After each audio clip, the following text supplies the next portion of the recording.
Welcome back to Stationeers. This is episode 9 of my playthrough of Europa, the moon of Jupiter, which is nowhere to be found, on Stationeer difficulty. Before we get into things, which will be mostly MIPS programming today, let me show you some outlook of the future. This large hall, I was testing whether it is airtight, so I tried to pump all the air out. It seems to have worked. We are basically at zero pressure, so it seems to be hermetically sealed. Will eventually contain normal room atmosphere, aka planetary atmosphere, and so let's do the opposite of what I was doing. Let's let all the air back in.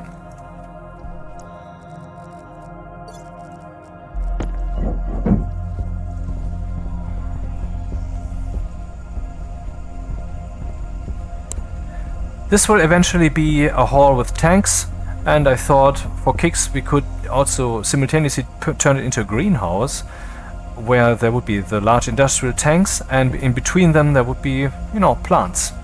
I don't know if I'm going to do that. This hall will be heated by a dedicated advanced furnace,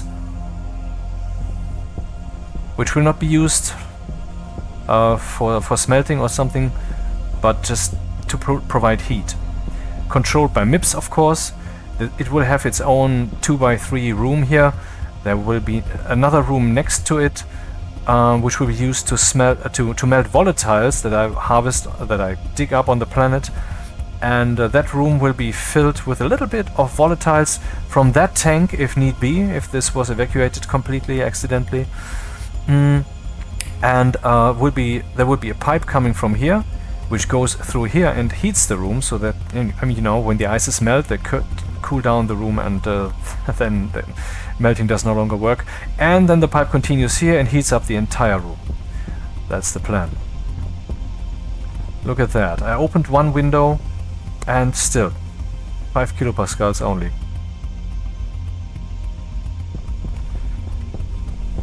So, Europa is a very nice moon to play.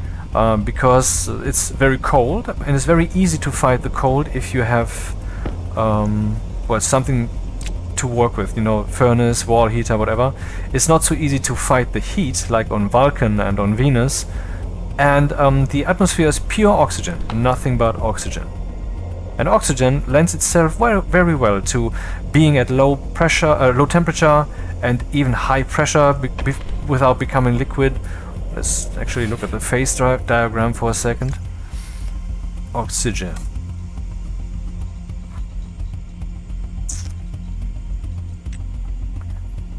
In Celsius. So even at the highest pressure, as long as the temperature is above minus 100 degrees, it will not be liquid.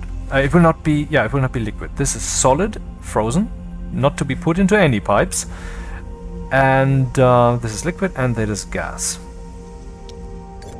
Well, so if I just pump the atmosphere as it is into a tank, it will eventually become liquid, because we're well below minus 100. So you can see I added an airlock here, because that is our boiler room. And I installed a new thing here,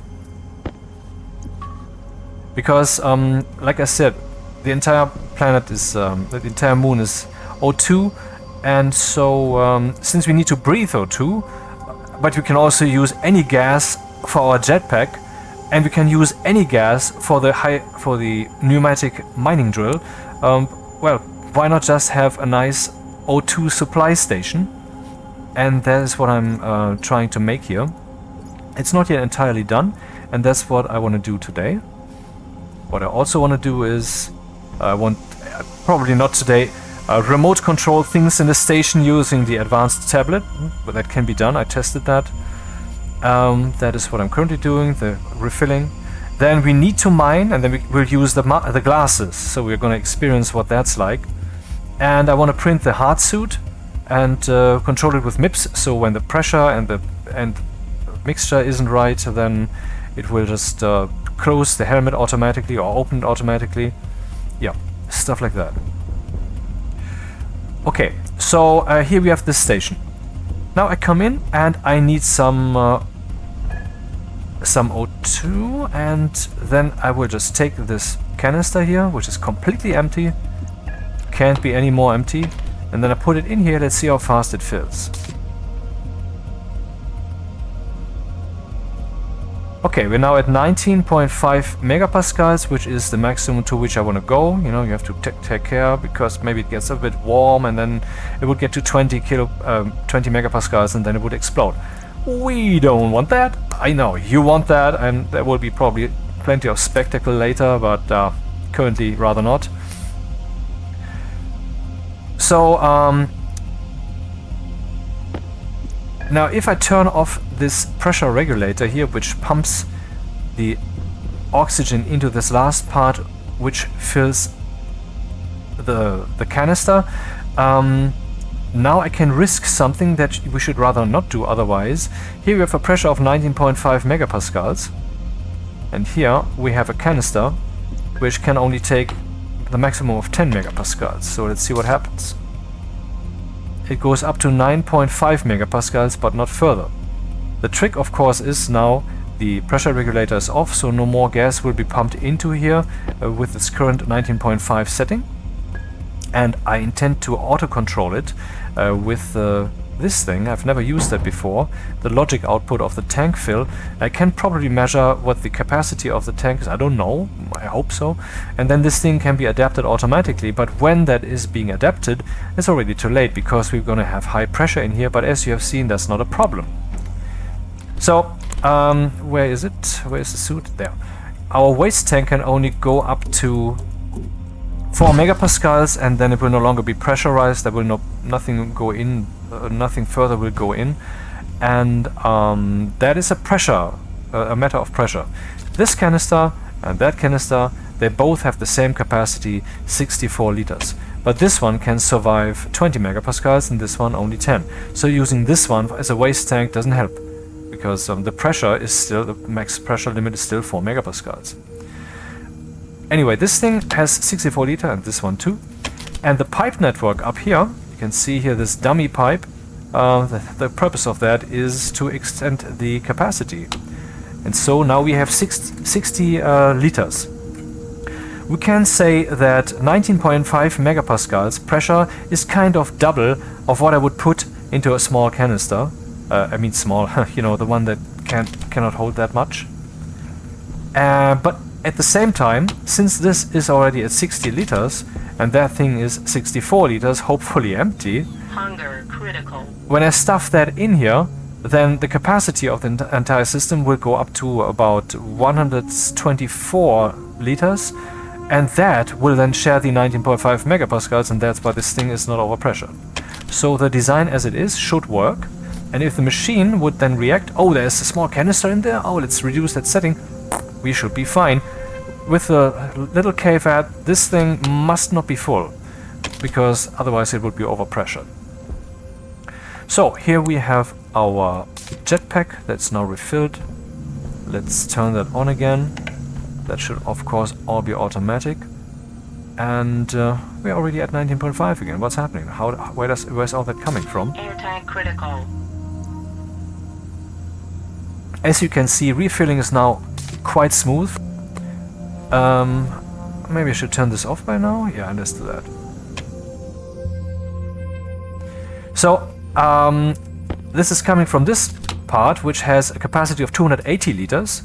You know, pipety pipe, and then some inline tank. They are very cool because they are just part of the same pipe network. So in the world simulation, there will not be some kind of handover between here and there, which brings some latency and some slowdown of the gas. So if you want to have some airlock that is fast, then I mean, of course, you can just explosive decompression like I always do. You know, it pumps, but when it's done pumping, it will just open the other door and will not care. And you can see the effects right now, I guess. No? Oh yeah, stuff is rolling, stuff is moving, and that's basically cheesing. But you can also program... Here, by the way, I'm not using active vents, I'm using the powered vents, but you can just assign them just as well here in the console. I can select a pressure to which this thing should repressurize, and I selected 0, that you can do with the advanced airlock board. But that's cheesing. So if I would use a higher pressure though, then this thing would first have to pump back in via these powered vents some air, and you'd think that would be fast, but it wouldn't be, because this thing would only, with quite some violence, pump out the gas from this pipe here, but this pipe would very leisurely receive some gas from this passive vent, which would very leisurely receive some gas from here. So if you would add to this pipe here some more volume, for example by adding such an inline tank in some form, I mean you can just stick that on top for volume, then the airlock will have a lot to draw from.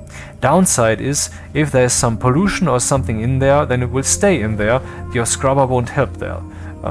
So yeah. Anyway, so the goal is to automate that thing and use MIPS for doing so. So let's get to it then.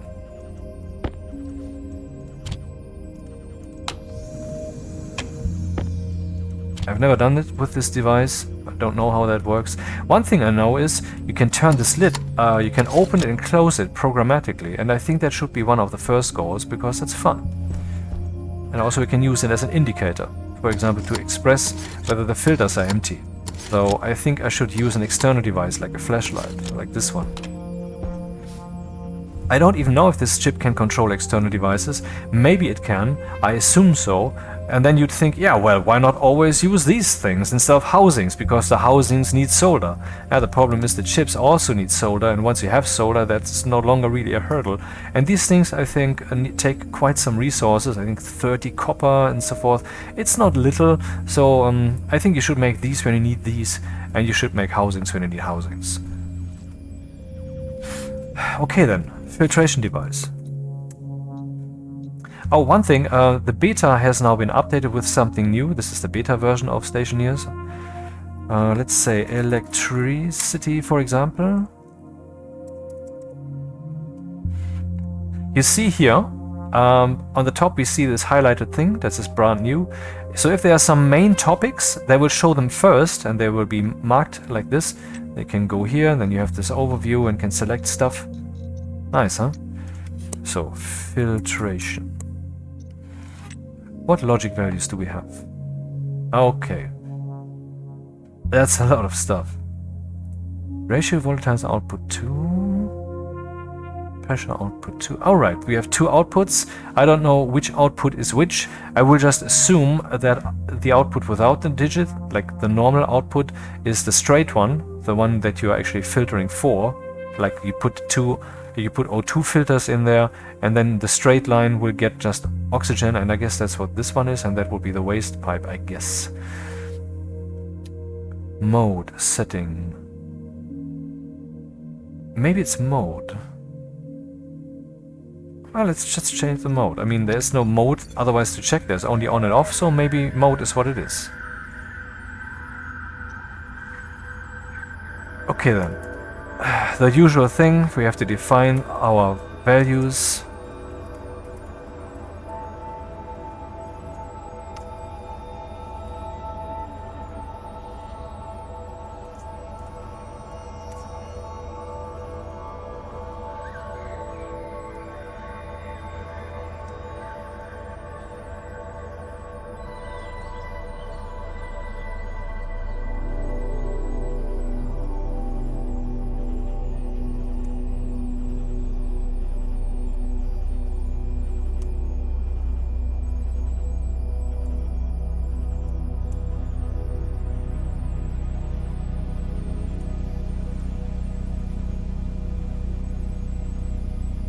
Export, plug and play.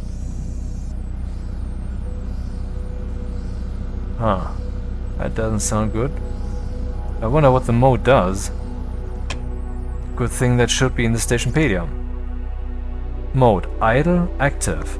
Wait, you can turn that thing on and can turn idle and active? Oh, open, yes of course. Stupid me. That's probably what it is.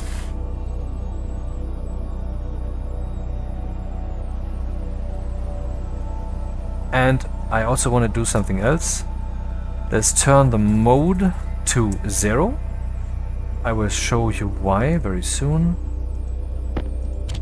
Export and run. That's freaky.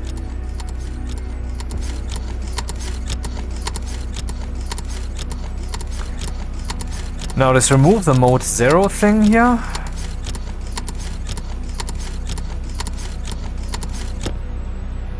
And export again.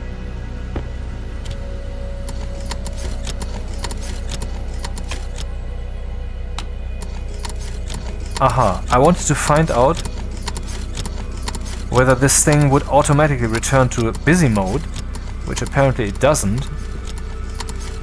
I don't even know what idle mode means. I didn't know. I don't know.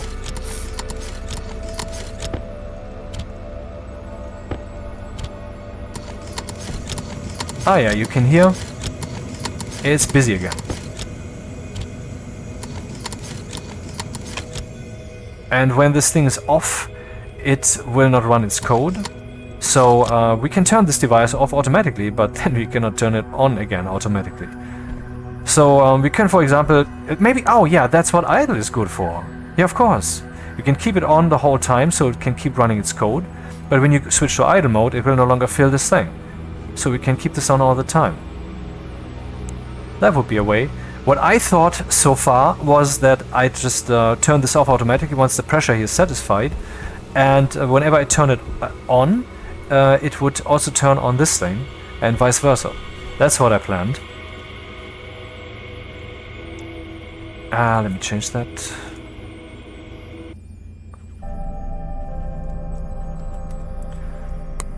Okay, I guess we should eat something first.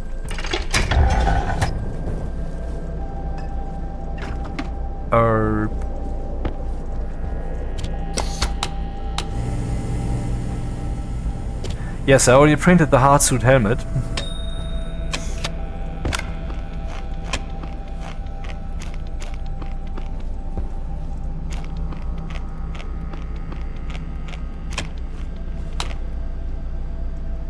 Okay, what's going on? We have some cold here, and so the radiator is kicking in.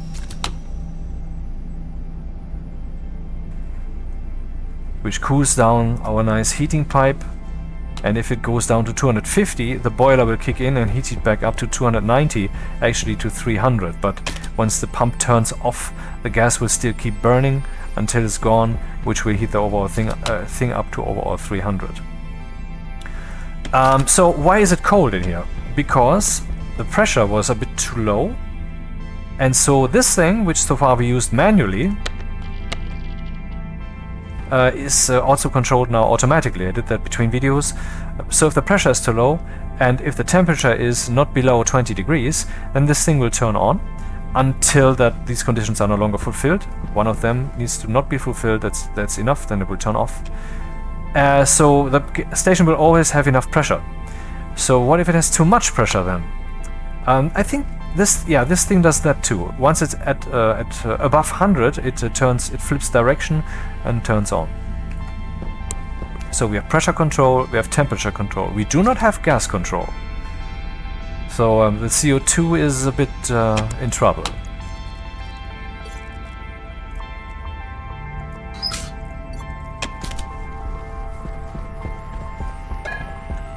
Now let's see if we can actually write a value to this housing, if this is a housing. If not, then we will install an LED. For testing, for debugging. So mode 1 is busy. I just want to ignore the fact that we have the mode as a feature. And this one we will also not do right now. But I want to load badge named into register R0 for temporary testing purposes. The value, which one shall it be?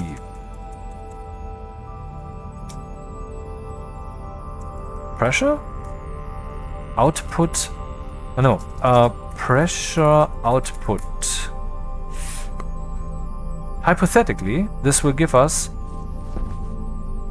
these 34.4 megapascals and counting. because mode is 1, so it will be... Wait, mode is 1? 1 is active, yeah. And I want to see that value. SDBR0. Ah, setting.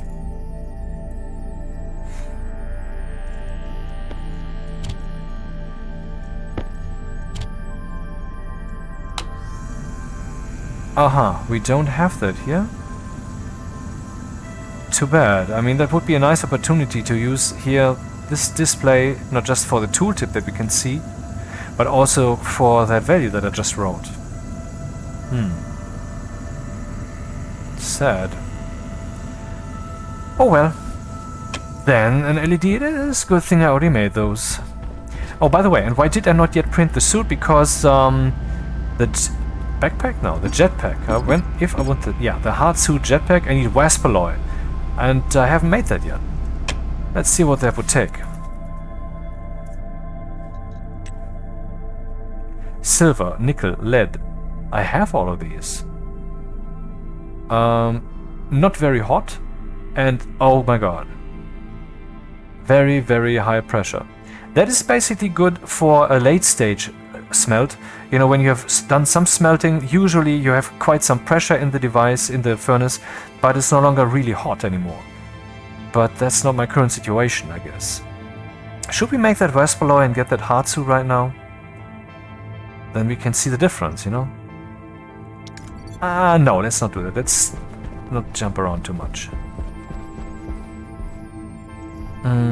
Okay, so I want, a display. Let's take a whole stack of them.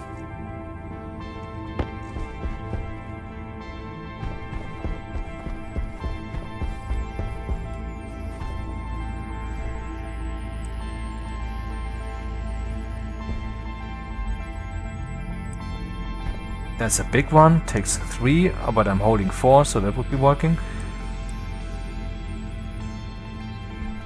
Maybe I should already place it in a way that it could be final.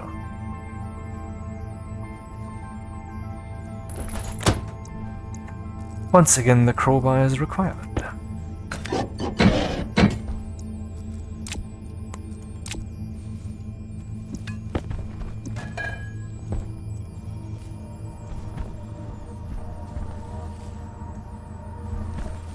Let's see when the cable becomes yellow. Here. Not up here? No, so that's the correct connector, I think. Ah, shit.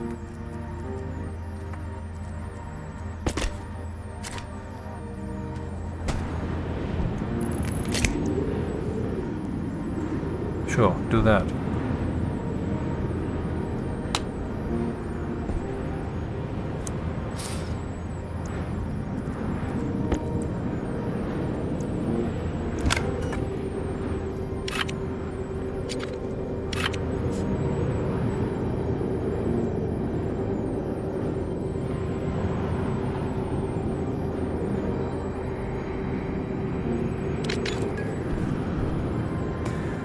The lids have different names depending on what size you're using.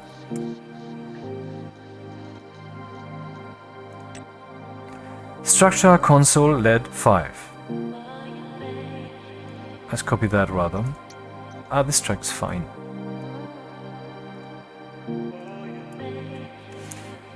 The track is Recognition by Synchro. Synchro with a K. From the Acceptance EP.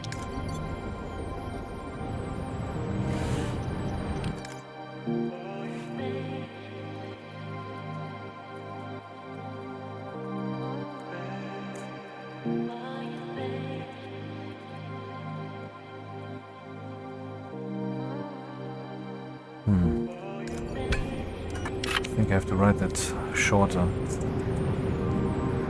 Confirm.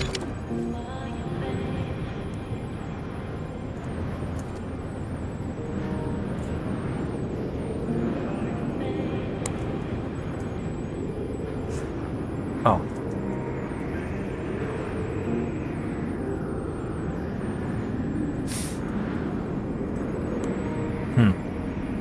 Not satisfied, but okay, that's what it is. Right batch named.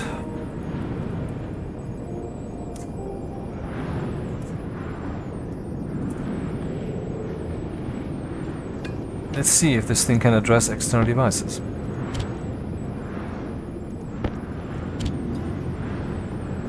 It cannot? It cannot when it's off. Ah, hello, look at that! And it's filling up. Okay. Nice.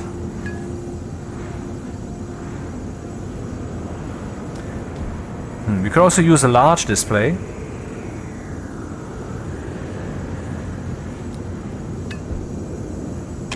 Let's do a little test. Let's say that I assume the max pressure to be 40,000. So we will now divide into register R0 the value that's currently in register R0 by 40,000, and we will also say to the LED thing that we want mode 1. Mode 0 is just what we have there, a number. Mode 1 is a percentage. Mode 2 is watts and kilowatts with whatever unit is applicable.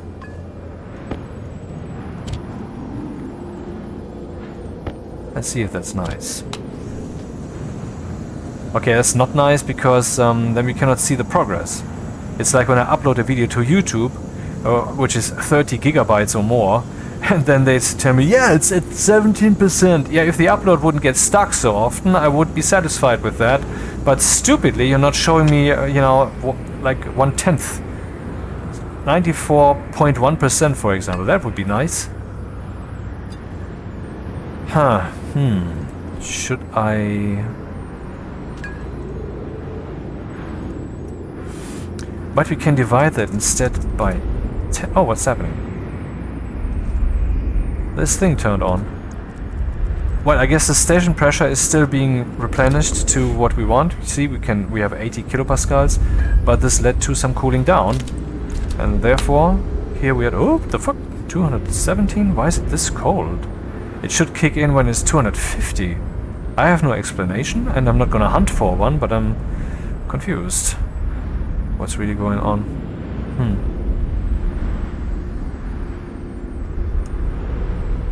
Anyway, that's gonna be resolved. And we have so much fuel here.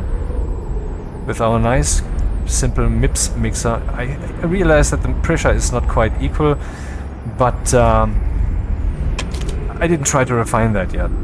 That would certainly work in some way. For example, when I want to control the furnace over there to control the room temperature, then I try to do the following. There are two pumps in there. One is to... I can show that here with the other one. This one puts fuel in, and this one reduces the pressure and pumps whatever's in there out. And so if I realize that the pressure is like above 30, for example, then I will take note in my MIPS code. And when between two checks the pressure has risen, then I will say, okay, just increase the output pump by 10. And then the next step, I will check that again and again. And if it's no longer the case, I will not increase it or even decrease it. So this thing might jump between 30, 40, 30, 40, 30, 40, 30, 30, 30, 20, 30, 20, 30, and so forth, to keep the pressure at bay. Of course, when this thing has been running for a long time, then there will be a lot of dirty waste stuff in there and not much heat, but I think it will still be enough for us to get some good 300, 400 degrees Celsius out of that thing constantly, and that's sufficient for the purposes. Yeah, so 94%. Where was I? Divide by 100 and see what happens. Return to mode 0, please. And maybe you also want to set a color. Color.red.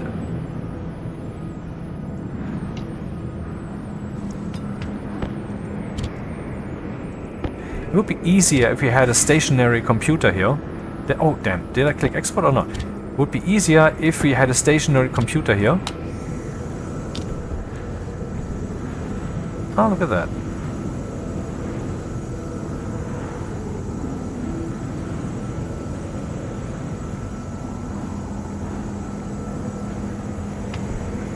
Now let's compare. Is that in any way better than just showing the original number?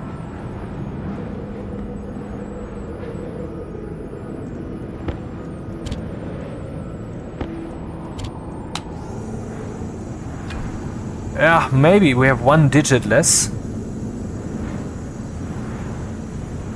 Because, I mean, this digit, who cares about that digit? The rhythm is so slow that we cannot really make use of that. 4 digits is fine. So let's do the following.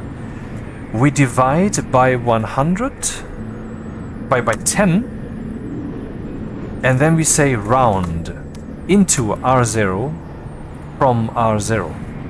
So we will just have 4 digits, which will not be an actual meaningful unit, but it will be a nice counter.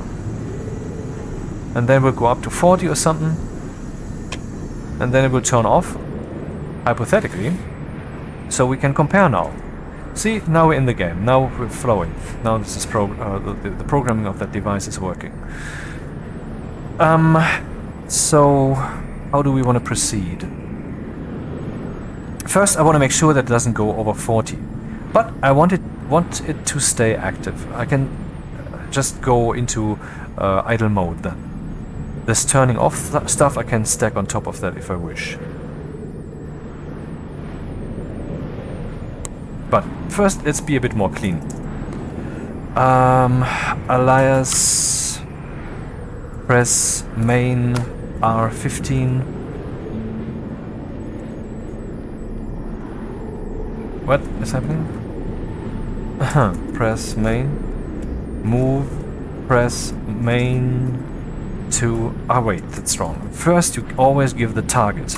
This is my temporary value, and then I change that value and I round it or whatever, and then I put it on the display, but I want to work with the actual value.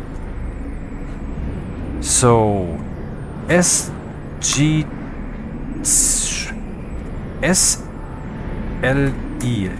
write into a register if less than or equal. This is my register. This is the value that I want to compare, and this is the value with which I want to compare. So if the value is less than or equal to this, we will have a 1 in here, else we will have a 0. And now I will just write to the filtration device that mode. If the pressure is low, we will have the active mode, else we will have the passive mode.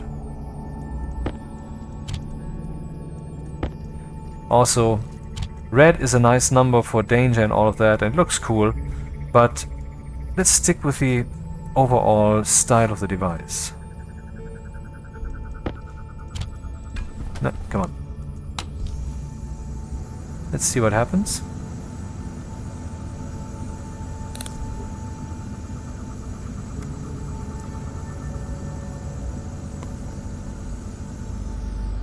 Uh-huh. Nice, okay, overpressure protection established. Next question, what about this thing? Can we do something with that? Save and check.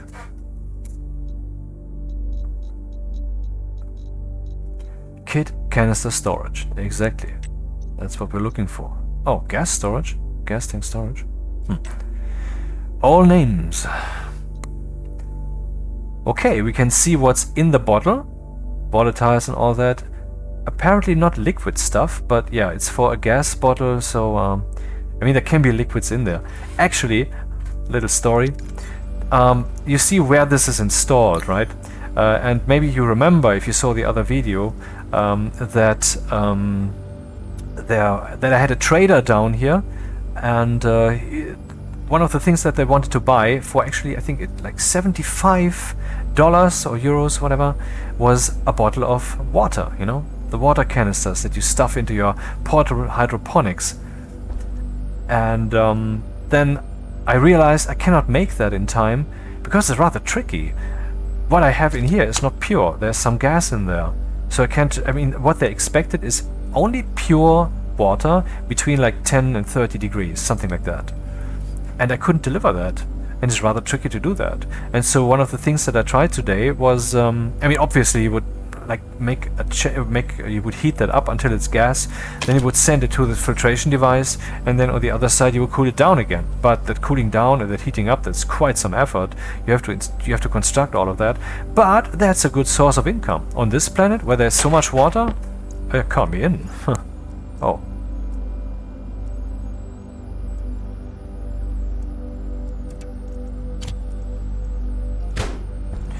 Yeah, the story goes, then I was trying to pump from this, then I used the valve, the kit valve, you know, when you place that, then you get this kind of thing. But you can, since it's a kit, there are other things in there, and one of them is the expansion valve, which is meant to get liquids from, actually to get gas from a liquid pipe into a gas pipe. So I installed that and I flipped it on, and instantly I heard you know, the pipe was in the process of bursting, because instantly lots of water had been transported in there, and I don't really understand that. What the fuck kind of purpose is that? But anyway, then I used the filtration device that I had attached and filled actually some liquid water into a gas canister. Yep, that worked. And then I observed a little quirk that I deem a bug, even though it's probably not a minor one. When I toss that canister to the ground and open it like so, when I click here, then the gas in the canister was exchanging with the surrounding atmosphere since the canister was open, but the water was not. However, the canister holder here, where I had filled that thing, had by now a burst pipe down here because of the water that was in the pipe. It's a gas pipe, you know. Even though these ones are blue, they are also gas pipes. And so that was open. So when a canister was in there and I studied it, then I could see that the canister was releasing its gases and also its liquids. So that's different behavior. Interesting, I find. Yeah, so let's look at this then. Temperature, pressure. Can we see the maximum pressure? Logic slots. Ah, here we go. How many slots does this thing have? Apparently not many. And that should be sufficient. We can look for the occupant hash. And the occupant hash would then, I think, be... Yeah... I think we would actually have to get the hash itself. No. No, it's simple, it's simple. Okay, let's try that then. What I want to do. I wanted this thing to automatically adjust according to the canister that is inserted. Let's do that. Does this thing already have a name? O2 station can holder. Yep.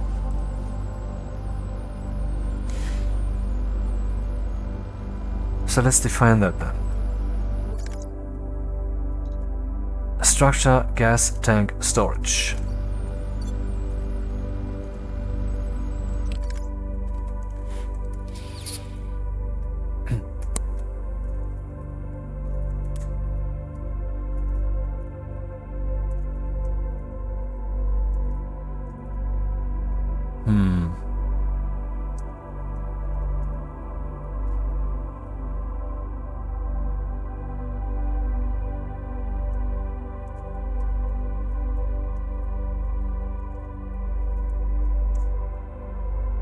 So this one has a special name, can holder.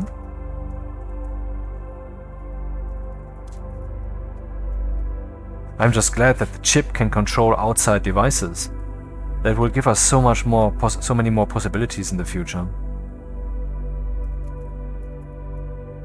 We only have one tank storage, so I don't have to alter the substring of that name.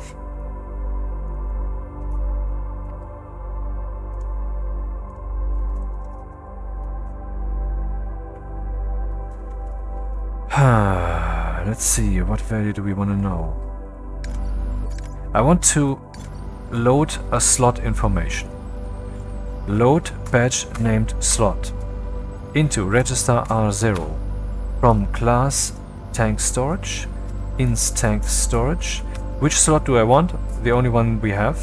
What information do I want of the slot? Whether it's occupied. Since we're in batch mode, I have to give that again. Some.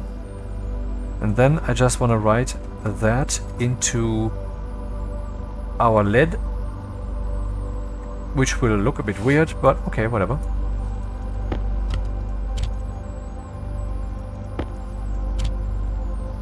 Zero. See, pressure is this. Pressure is that. That is harmless. Okay, let's put it in there. 1. 0. 1. Cognition critical. Dead. Health critical. Temperature critical. I wish I had saved Toxin before critical. that. Why did it explode? Temperature critical. What happened? Temperature What the fuck? I am already dead, alright? critical. Oxygen critical.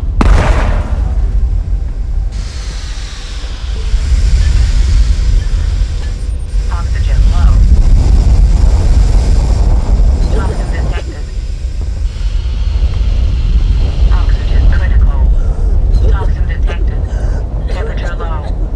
Toxin critical. Temperature critical. Temperature high. And we're back from the dead. I don't know what that was. The tank is at 9.4. That thing is off. Pressure is 19.4.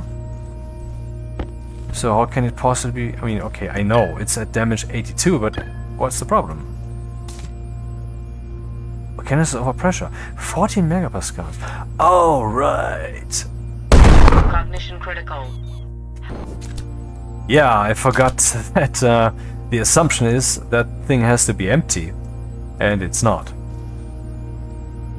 Yeah, which begs the question, do we really have to pre-pressurize all of this with that setting, whatever setting it may be? Or should we evacuate it every time between bottles? I mean, the evacuation takes time, but I mean, if the machine is idle, if I'm not actively doing stuff here, how long would it take to fill such a canister if, you know, if need be? Jetpack critical. I don't know, maybe we have to test that. Anyway, 0, 1, 0, 1, alright. Now let's see what content we have here. Gas tank storage. Here we can see the occupant hash.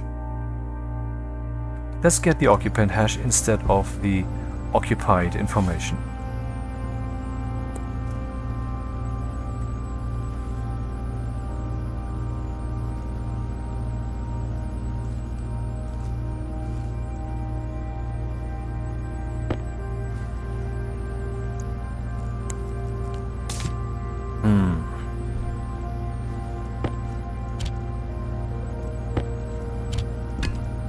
I want to use new bottles and I want to empty this thing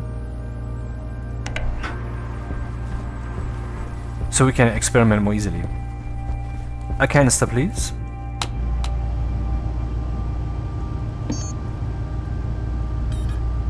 Steel.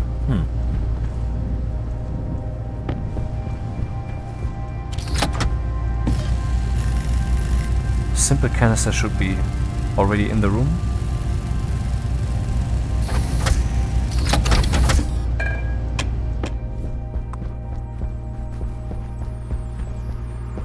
Is it finished? Kind of, okay. So we see this is a large number and it tries to show that instead as, you know, scientific writing. I just want to compare visually whether this is different from the other.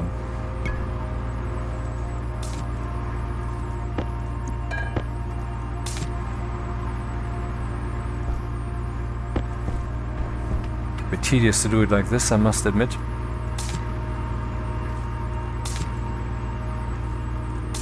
Yeah, but it's different, okay. And that would be the type, I think.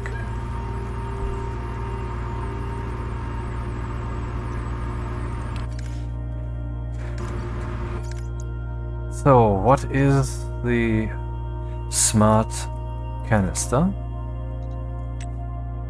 Item gas canister smart. That is basically the number that we're looking for. -66 and so forth. Oh, that looks good. While we're at it, what is this number? minus 1 point whatever, that is...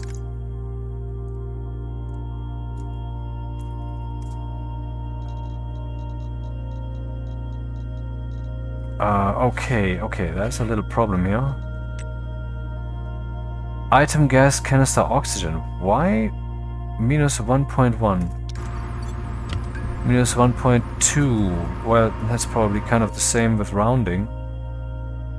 Yeah, you see here, rounding. Why the fuck would they have so many different canisters when you only need a canister with a different color? My assumption is that this is based on legacy, you know? In the beginning, things in the game were not as nicely abstracted in the background as they are these days. So, 6384 and... Okay, that's a problem, because this means that to react to this, to the right canister type, we would have to react to all of them. But instead, we can just check if it is a smart canister, and if it's not, then it's one of the others. That makes things simpler.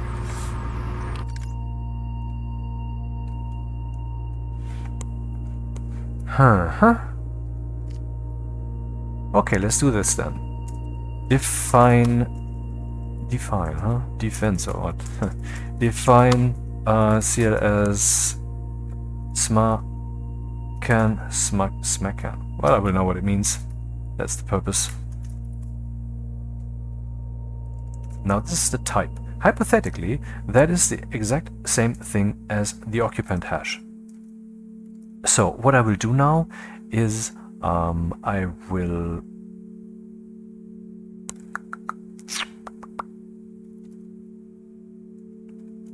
let's do a little binary trick here.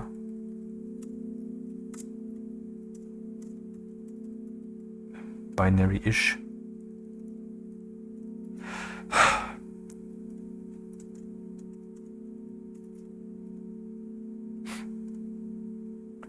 Now I want to write into register R1 in the case of equal.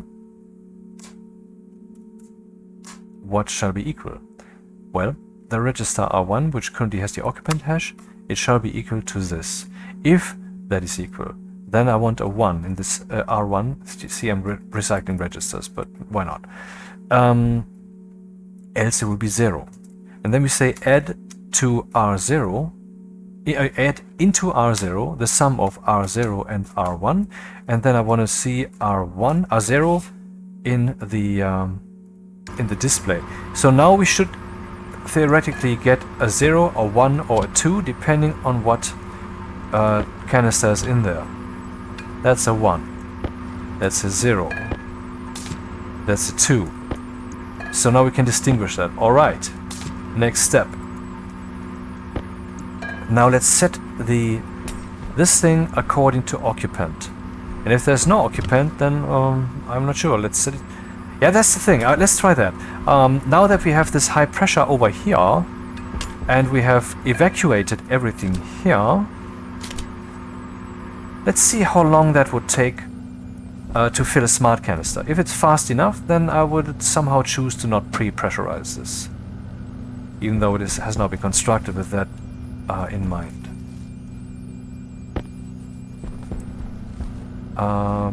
No pre-pressurization. Just put this thing in. Yeah, a little bit remainder, doesn't matter. And then turn it on. Okay, that is... oh, motherfucker. That is really, really fast. We do not have to pre-pressurize this. That is cool. That is really pretty cool. Now I wonder if I should maybe instead of... No. I was thinking about using a turbo pump. You know, volume pumps can pump a lot. Turbo pumps can pump even more, but they can also pump in both directions. So then I could just say, well, once I'm done, pump that stuff back. But that's dangerous, because even if I measure the pressure here, the pump might be so fast that it might skip, I mean, between two program steps, it might pump too much into that before I can stop it. So I would have to pump it slower, right? And then eventually we'll end up having shitty slow pumping. The pressure regulator is really the way to go. So I would just say we need some way back into the system, so we can empty it into itself. That's what's missing. So whenever there's no canister in there, this thing should immediately try to start emptying everything. So basically, canister in, set the value.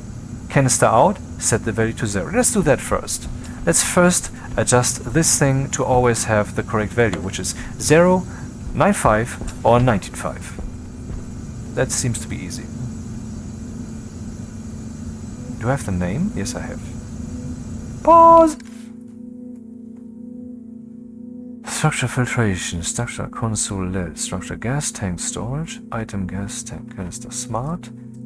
And you see, that worked. I just used the name here from the Stationpedia to get the type, you know, the thing with SBN and LBN and so forth.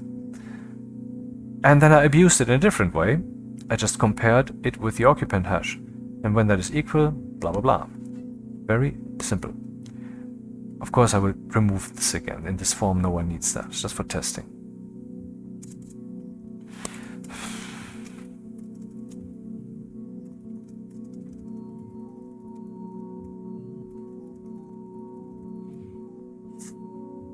Oh, I realized that if I keep pressurizing main to 40,000, but then I fill that stuff back into main, that might lead to overpressurization. Then again, what I'm putting in there, that's 19, that's like 20 megapascals, so the maximum would be 60. However, the volume here is, what is it again? 280, and the volume here is, 60. 280, that's 4 times, let's see, 30, 6 times 5 is 30. And so that would be like 5 times that, not exactly 5. So we would have to divide 20 megapascals by 5, which is 4 megapascals. So in the worst case, we would get, oh interesting, it's filling up already. So we can test that hypothesis. We'll be back when we pump that back. Then we should get like 45 megapascals in here, which is reasonable. And I mean, it's not a problem. Yeah, we can just completely ignore that aspect. So, set the pressure regulator, please.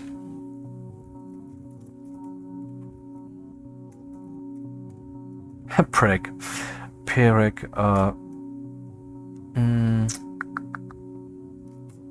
Pressure regulator canister? Yeah, good question. I mean, since it's between the two, which name will I give it? But okay, let's use main here, because that's also the main device in this regard, and not just pumping from main hash. Structure pressure regulator, which probably be the motherfucking shit.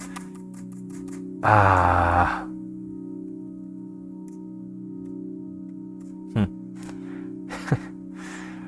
Is that what it is, though? Structure, pressure, regular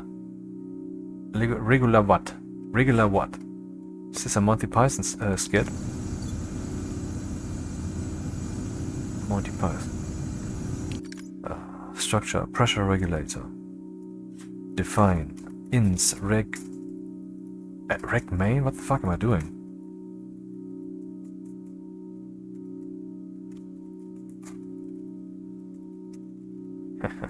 Now that we have the space.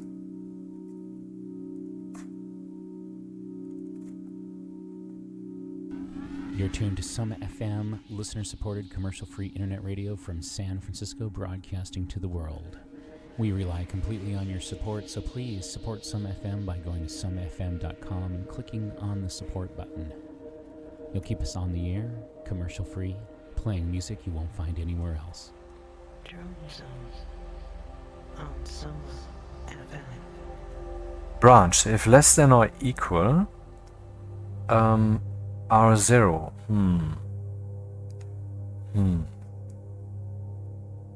I think that whether this tank canister thing is occupied is kind of loud and primary enough that we should reserve a register for that.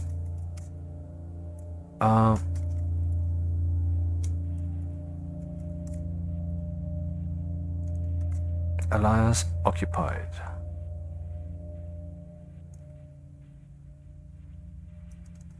Don't tell me. Ah, it's fitting. Okay, load from the slot whether it is occupied. And then tell me, when it is occupied, when that is less than or equal to 0, occu none. Because occu done.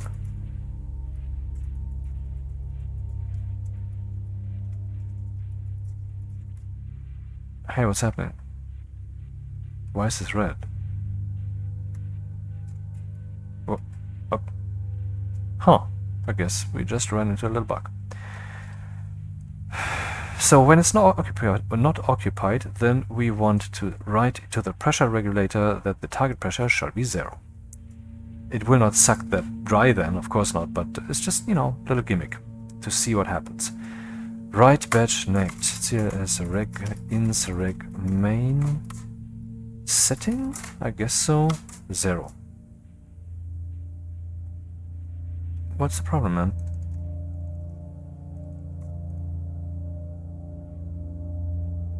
Is there a problem with the word done or something? Huh.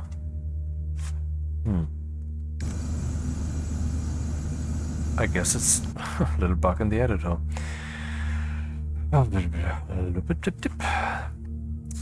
So now that we know that it is occupied, the question is, with what is it occupied? So then we get the occupant hash. Maybe we can also make that kind of a main thing. I know it's kind of wasted, but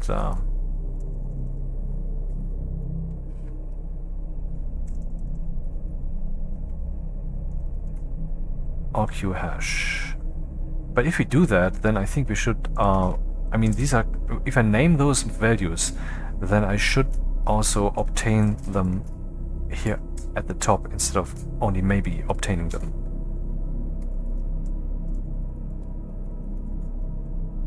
Read sensors.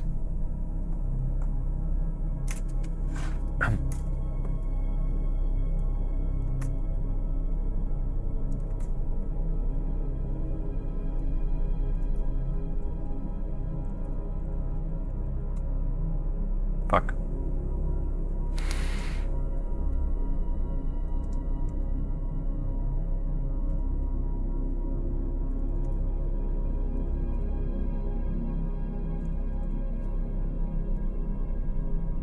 Output pressure, pressure main, weather occupied, occupant hash.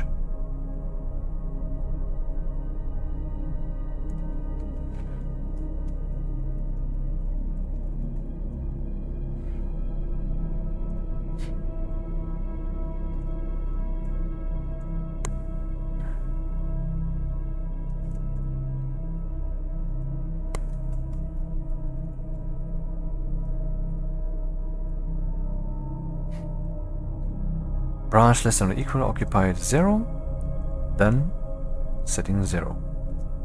Now branch EQ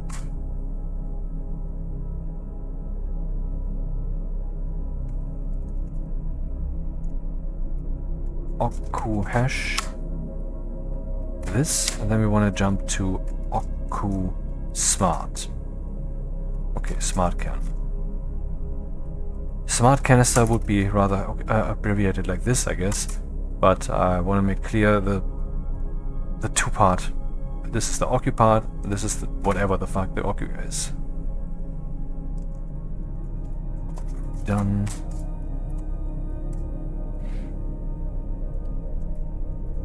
Then we want 19500, and in all other cases we want 9500.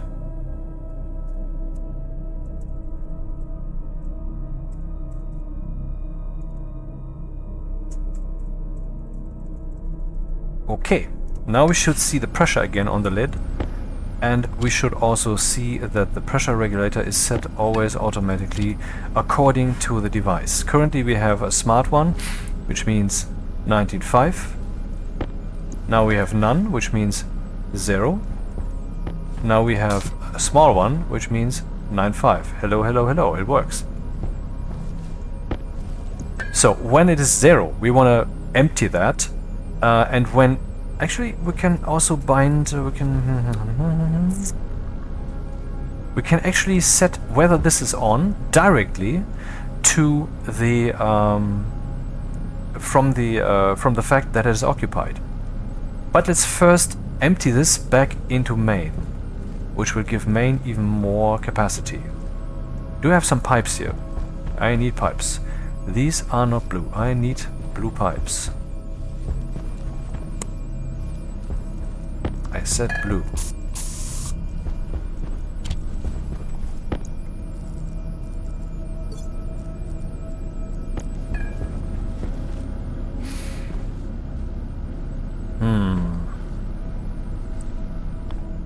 Yeah, that works.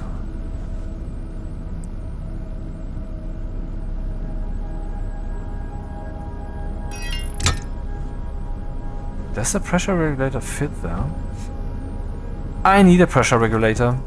One pressure regulator coming up. Guess what? That needs gold. We just had a storm, I believe. Maybe we should use the glasses to mine now, but I don't want to be interrupted, so... Kit pressure regulator needs 1 gold. We still have... I mean, all the gold that we have left is really only this. There's nothing else in the entire station, I think. Maybe a little bit left in one machine, but I also raided those sometimes, so... yeah, we need to mine.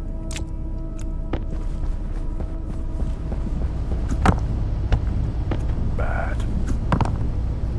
Hey, look at that. Well, they changed something about the arc furnace in the beta from yesterday to today, and I think that's not intended.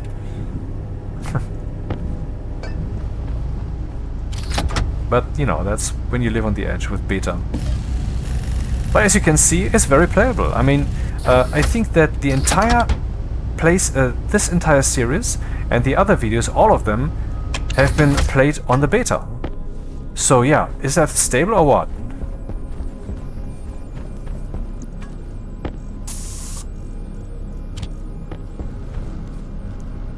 By the way, if some of you don't know how to play beta, one of my other videos describes how.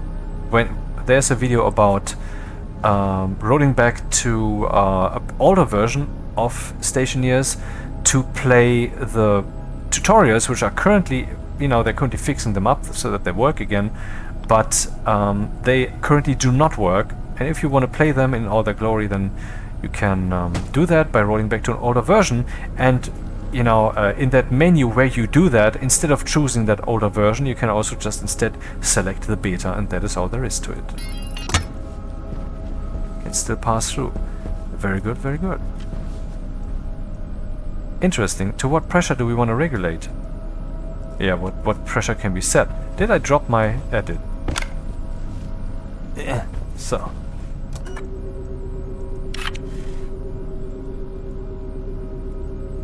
Does that work?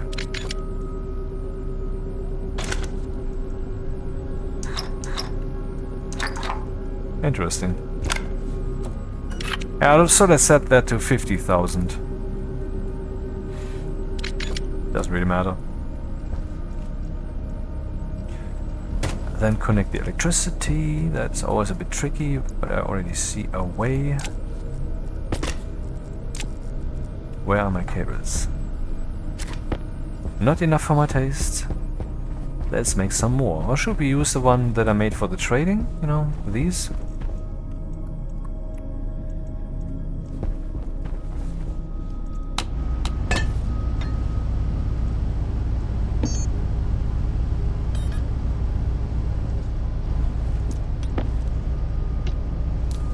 Damn.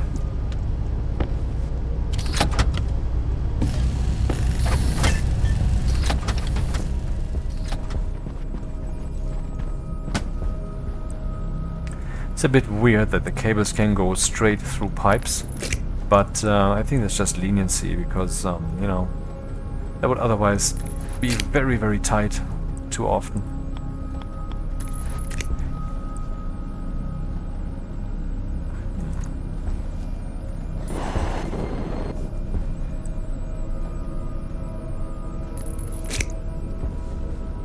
Alrighty, that thing now has power.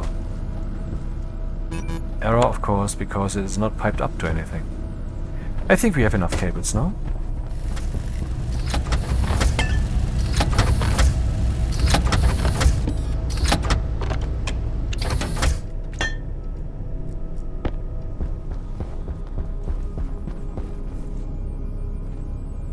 Pipes.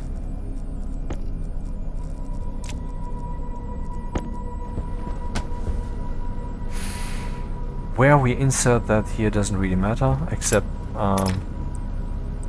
that kinda doesn't work.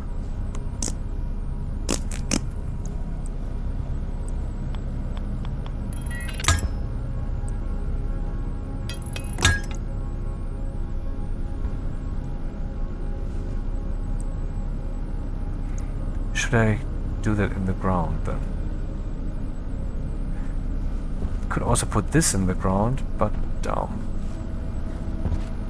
I don't know, I would keep it like this.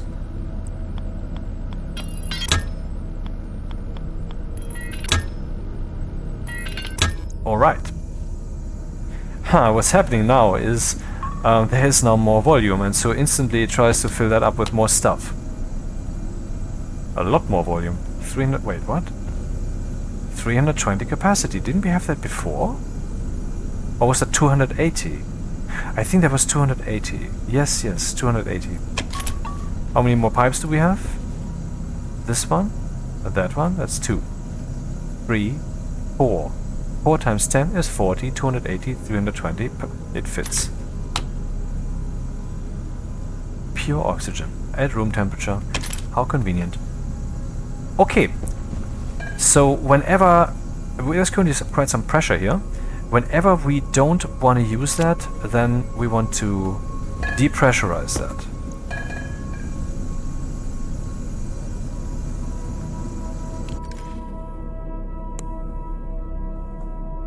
Right, I have to give it a name. I forgot.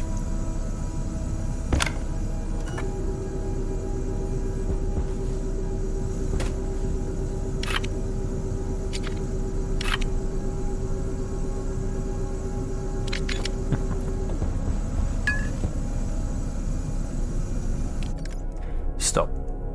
Save.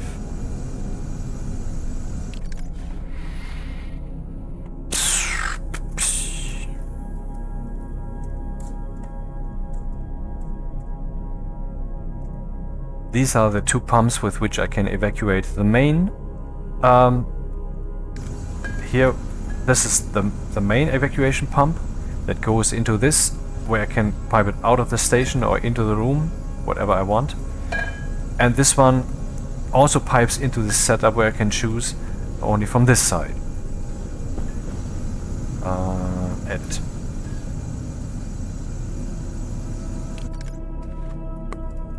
Ooh.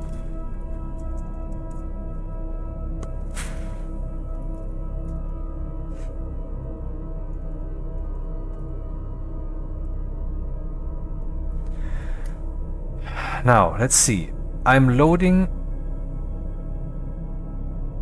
having here the occupied value. If it's occupied, then I also want to pump some stuff in there, but I think it makes sense to first set the value and then to choose that we pump, even though that's probably irrelevant because everything will probably happen in the same moment. By the way, if I wouldn't have this yield statement up here, then the program, the game would eventually force a yield. It would not type into my source code, but it would execute a yield as if it was written in there, and it would do so at an arbitrary point in time when enough stuff has been executed. And now imagine me setting that thing on up here, and the yield would be interjected then somewhere here, and then I would set the actual value. This will not happen since I have my yield up here, and this is way below 128 statements, but you know, still, it makes sense to consider the right order. So I will now set batch named CLS reg ins reg main on. So I want to pump into the direction of the canister when there is actually a canister. Now that's that. What we need now is an inversion of that. So I want to write into register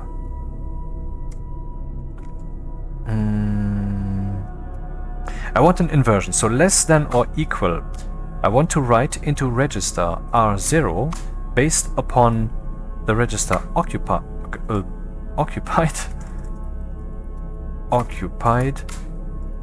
whether that is 0. So if occupied is equal to 0 or less than 0, which it can't be. I could also just say equal, but I prefer to do this. Covers more potential cases. It's not always the right approach, you know. Fail fast is a good thing, but in this case, yeah, you know, at some point it's maybe just a matter of taste. So if occupied is 0 or less than 0, then R1 will become 1. And if occupied is not 0 or less than 0, if it's 1 for example, then that's not true, and then this will become 0. So here we will get the inversion of this. Here we will get not 1 and 0, here we will get 0 and 1. And that's what I want for the other pressure regulator.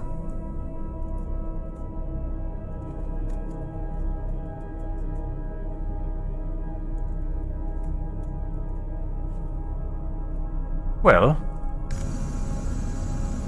that should have been it. Now it's dangerous. What I just did is I ripped out the chip that would turn off that thing in the case of enough pressure. That's what just happened. Oh no, it's evacuating that. Oh no, it stopped. Yeah, because it reached 10 megapascals by pumping all that stuff back. And now you see we're getting actually more pressure because, you know, what is happening here? Why is that so slow? I wonder, is the pressure... Oh my god, why did I use a pressure regulator? Why did I not use a volume pump? A volume pump would have made much more sense. I don't want a pressure regulator, I just want to pump that shit. Huh. That was a mistake. We need a volume pump. But now you've seen how slow these things are. Sometimes. Actually, why is it so slow? Maybe because the target pressure is already this high. I don't know, whatever. Volume pump. And it needs gold. Do we have still a few diagrams of that? Yeah.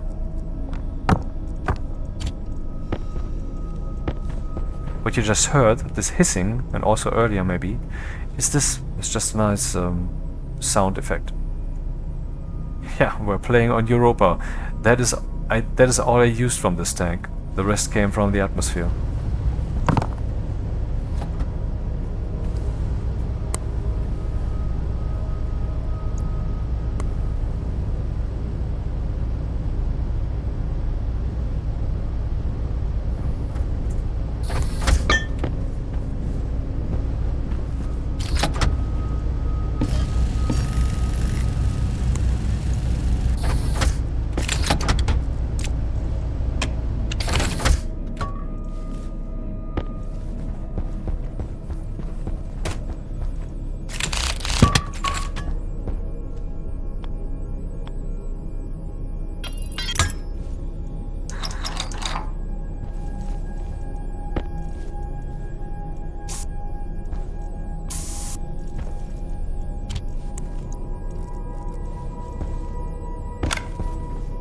The name's gone. What name did I have for this one?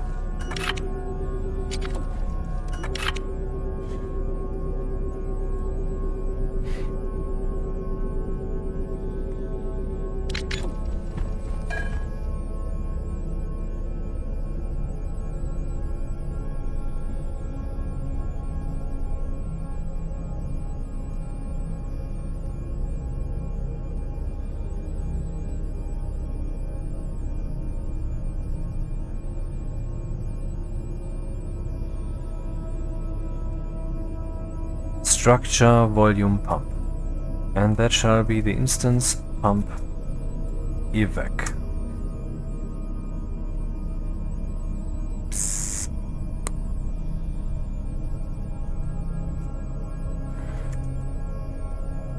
Also, I'd like that thing to have maximum power at all times. So therefore, setting is 10. Oh, is it 100? I'm confused. Wait. 10. Indeed 10. I think the turbo pump goes up to 100.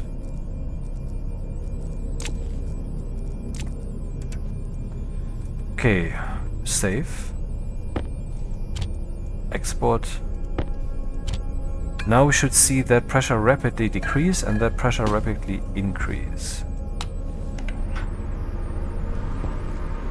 Yep. Gets the job done. So one thing I forgot, if the pressure in here is 0, then that pump doesn't have to run any further. We're not yet there. So I will stop this. So that we get a live, oh damn it. So that we get a live example.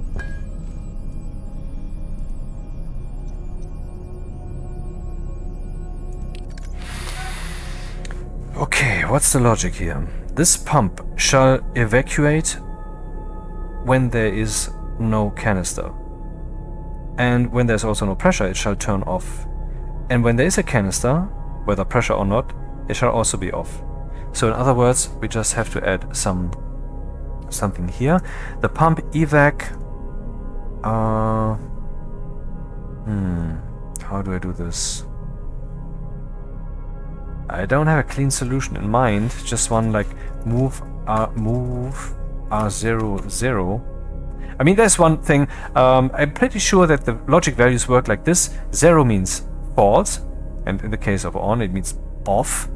And 1, 2, 3, 7, 7.5, and 10 trillion, or whatever, all of that means true. So then that would be on. So I could just move the pressure directly here and we'd be done. But see, I just formulated like 3.5 sentences. What if one of these becomes false in the future? Let's not go there. Where's the pressure? Set pressure regulator. Show pressure. That's the pressure. No, that's not the pressure. Hey, wait. What's the pressure in our... We don't have that information.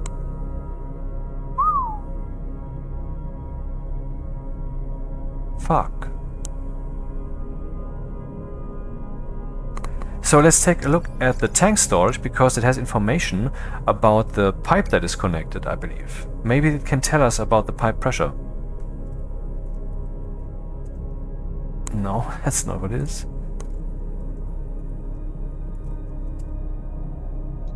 Kit canister storage, okay. So it can tell us about the connections. Connection 0 and the pipe input. I don't... Oh wait, connection is 0 and pipe input is 1. How do you deal with connections? I don't know that at all.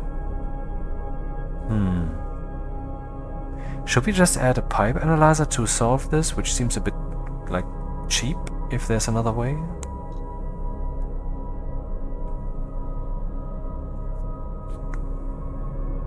Well, information though can be obtained from the pipe input. I don't know. Okay, let's go with pipe analyzer. Is there some spot for that? Yeah, of course, obviously. We have a lot of extra pipe for that. Pipe analyzer it is.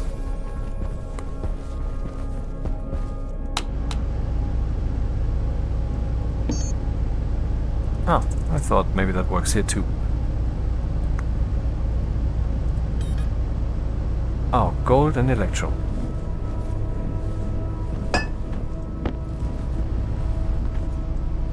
Two, right? Yeah, 2. Man, we really need to mine.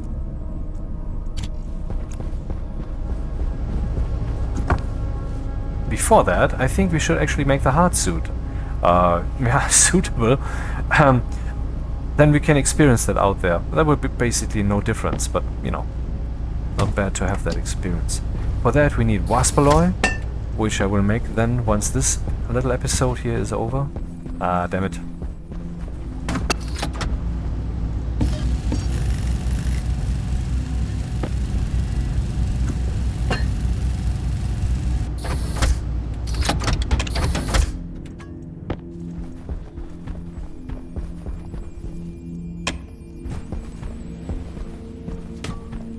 Right, where will that go? Obviously not there. Okay, I can place that? Yeah, kidding me? Don't tell me it has power now. What the my assumption is that you cannot normally lay cables to that thing. Hand drill.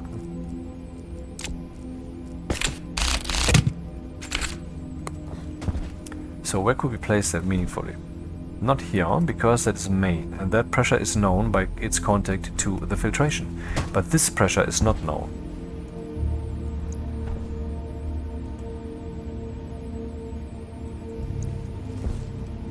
Wonder if you can still stand here. If I place this here now, my suit will probably get damaged. No, it works. Okay. Do we have to walk? Yeah, let's do that, yes. Oh no. Oh yes. I'm confused. And confusing. Both is true.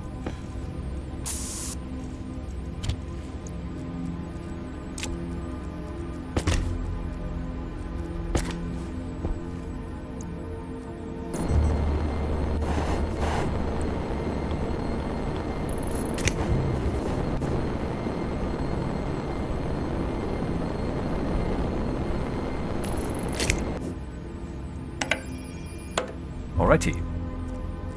Soon we will know the pressure. And that thing will consume electricity constantly, I don't know how much. So we'll live with that, just plop down a few more wind turbines.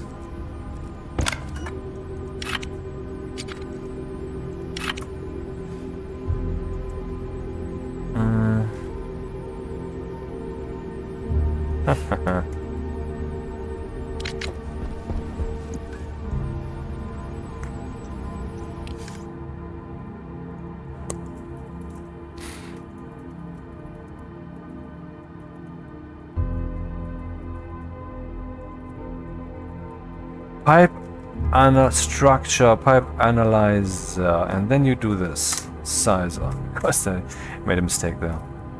And I reiterate, why is that still in there? It is... okay, it's because they are strapped for time and stuff. Because it's certainly not so hard to fix that in a backwards compatible way. Ins and cam, in case there will be more.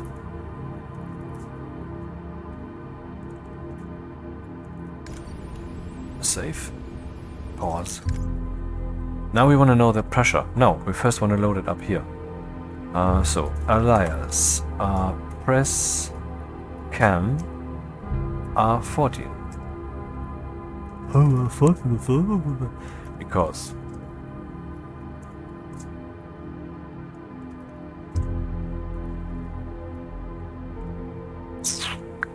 I mean, press can is not the best way to can pipes. Press can pipes. Main 15, 14, 13, 12. LBN.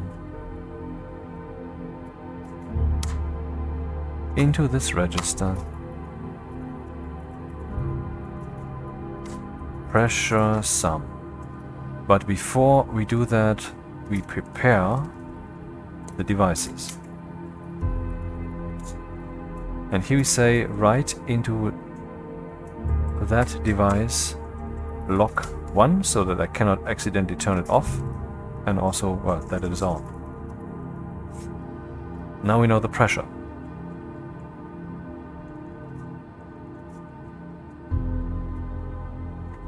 So B less than or equal, now BGT. If the pressure of the press can pipes is greater than a 0, then I want to jump relatively 2 lines. Meep meep. Else I write a 0 into R0, whatever value it had. Now the evac pump will have been turned off. Let's see if that works. Save. Run. Of course it's pumping now. With full power. Because there's something to be evacuated. But not for long.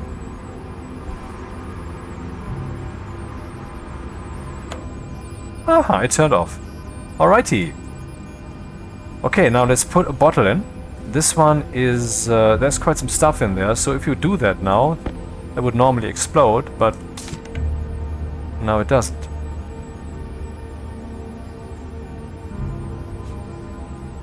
Cool. I've never done this before. That's awesome, man. We have a real bottle refill station.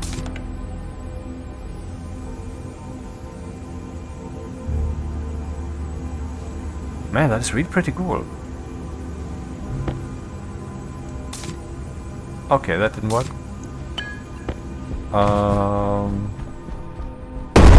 Cognition critical. Health critical. Well, I was a bit overzealous, admittedly. Yeah, so swapping out canisters in flight is a bit dangerous. So let's see. If we do this, that fills up. Wait, oh right, it's not turned on. Not operational! Now if you swap this one in, there will be catastrophe. We cannot do that.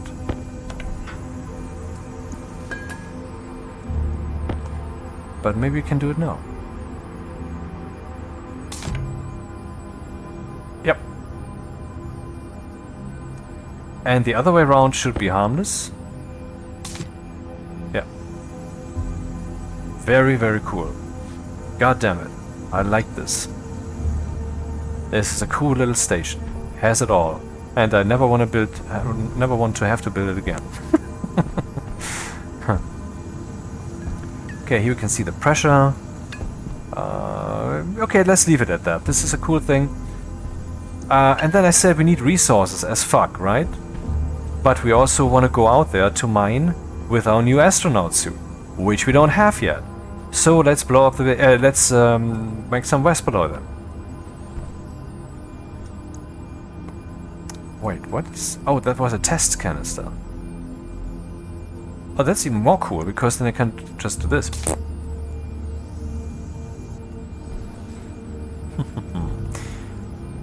Yeah, let's leave everything here. Maybe clean it up slightly.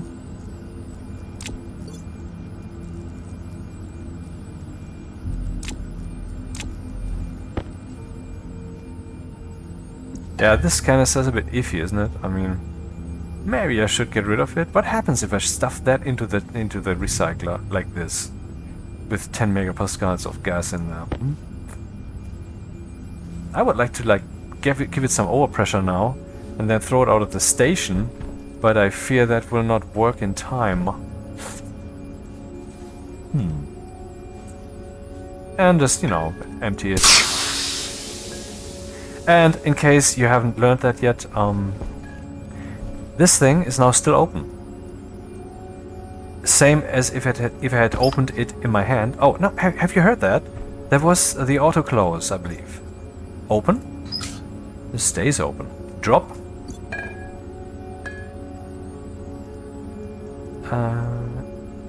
Still open. You can see when I click here, it will close that. Just when I click here, it will turn my filters on. If I pick this up, it closes it for whatever reason. I don't know why, actually. I don't see a good reason for that, but whatever.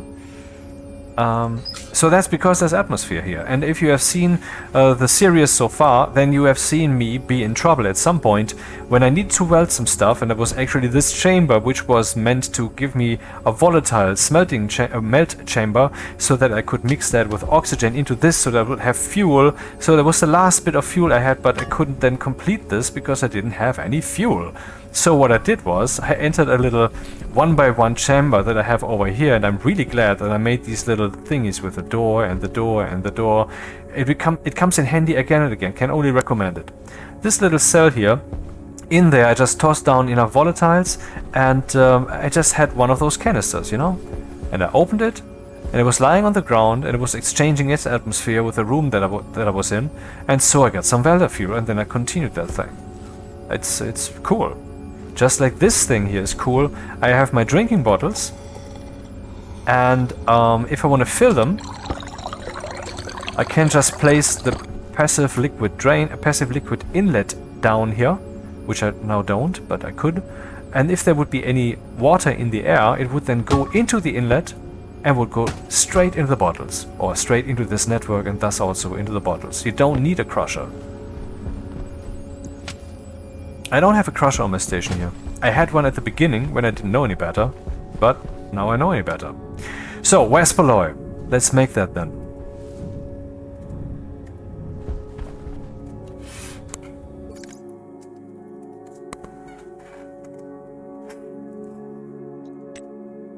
High pressure, yeah, and silver, nickel, lead. Silver, nickel, lead. Fortunately, I have a lot of that stuff. Silver, nickel, lead.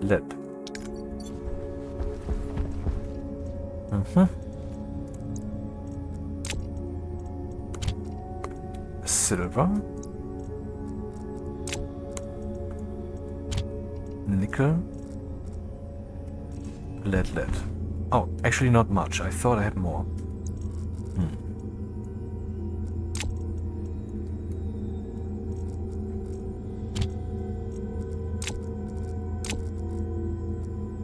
Sounds good. So, advanced furnace it is. And since it's gonna get warm in here, let's close the helmet. Hey, we're still running on the same nuclear battery here. Which I should, by the way, recharge, because I'd rather want to use that out there instead of the small one. And indoors I can use my nice radio battery. How much are we using? Well, less than 5,000, but it's a bit iffy, and I mean, any Stationeer is inclined to use heavy cables in all places if possible, so that they don't have to bother so much with that kind of crap, you know. But it's of course cooler to go with a proper wiring, which I have not done, you know. I have not separated power networks properly, even though I'm over 700 hours in, or maybe 750 by now. I mean real game time, not what my Steam page claims, like 950 or whatever. I still have so much to learn, and have to have good routine, and I need to make some cable channels and some central switchboards. I mean, there's the chip down here, and there's the chip over there, and there's 2 chips down there on the floor here. That's stupid, man. You need one on the wall behind the roll cover, or then a room where there are several chips so you can go in there and do the central stuff, and then there will be a stationary PC where you can just click and do all of that, for example, you know. Anyway, Waspaloy. Pressure. None, basically. Reserves that we can use. Lots. Fuel sufficient.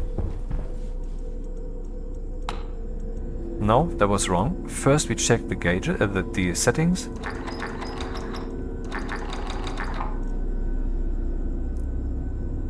Huh. That might have been too much already.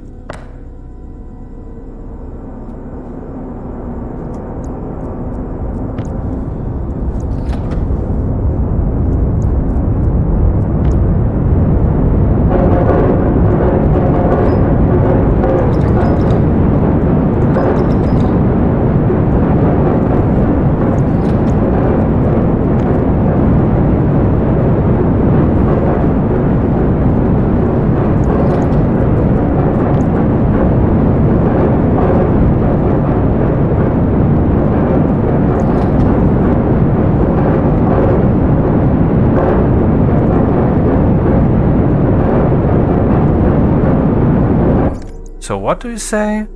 Oh, 800k, it's too hot. Okay, there's a little problem here. If this cools down, then it will also lose pressure. Because obviously gas that is hot is larger, you know, it takes more volume. So I need now some gas that will not actually contribute to the reaction, and will, yeah, and I have that. I have nitrize. Actually, nitrize? That's not the best idea. It's maybe better if I use this.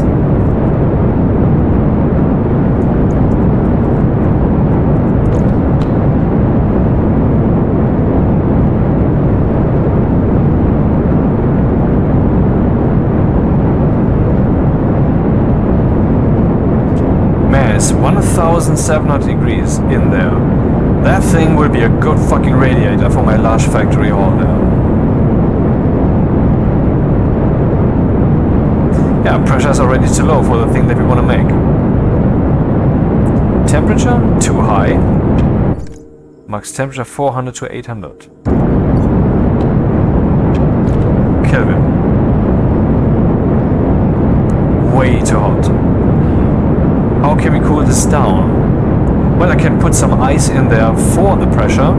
Don't know if that's a good idea.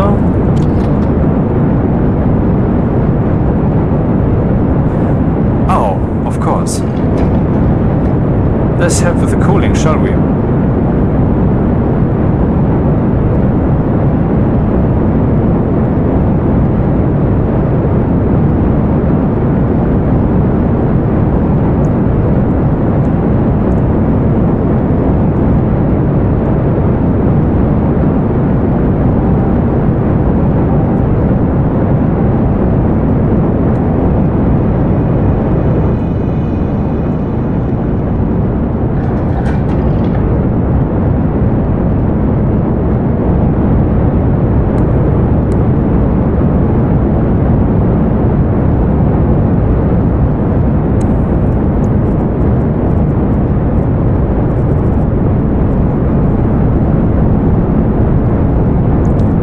Yeah, something really missing from Stationeers.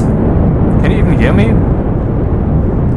Something really missing from Stationeers is a way to split those stacks in a different way, like from here to there and stuff like other games have it, because I can only split it into my hands, and that's obviously not a good idea in a room that is... Hey, wait a minute. In a room that is below 0 degrees, you say? What's the problem? There's no problem.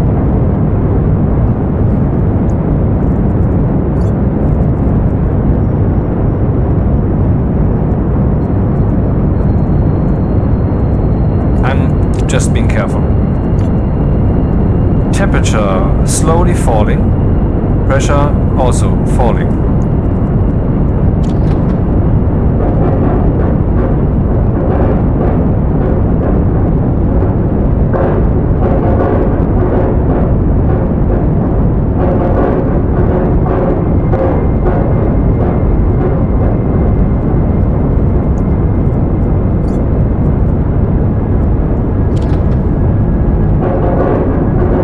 Yes, that helps with the pressure and also cools down. So we are on the right track. We need to achieve 50 megapascals or more and less than 800 Kelvin.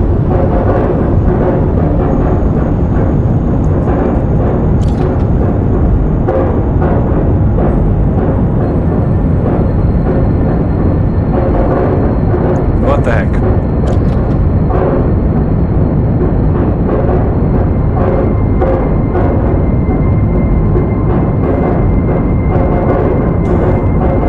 Will not be enough. I need more cool stuff. Let's heat up the room slightly so that the base doesn't get such a strong temperature shock.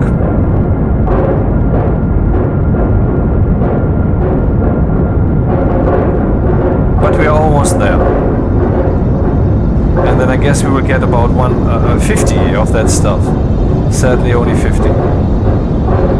Expensive to make.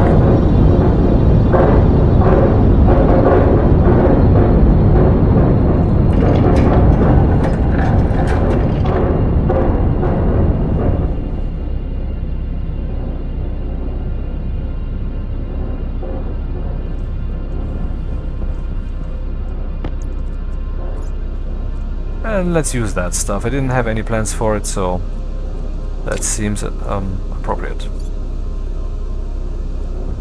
Maybe not a full stack.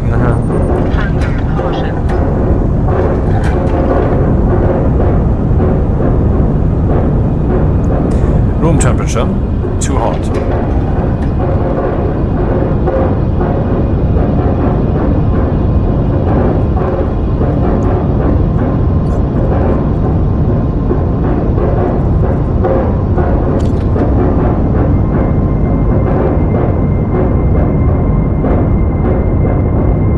I don't have to be that careful.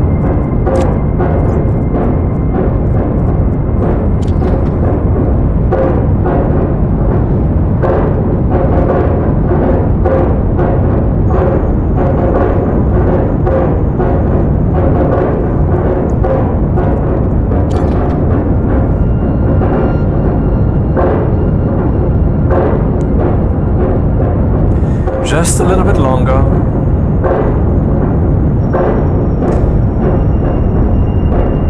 I think this will work.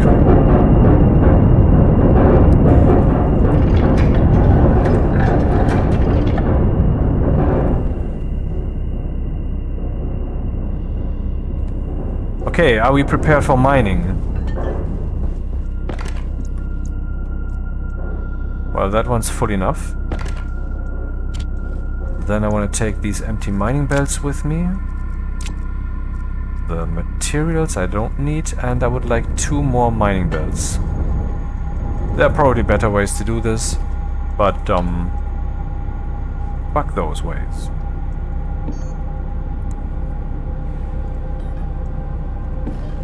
I need 2. Ah, that's good.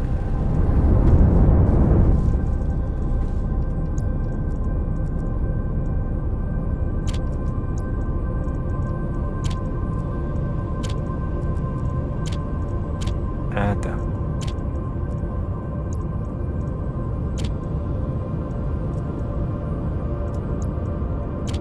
shades.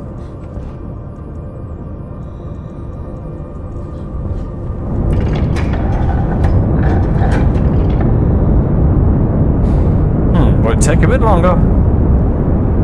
I could use more ice and pump away some of the heat. Some of the pressure, I mean. Oh, okay. Or not.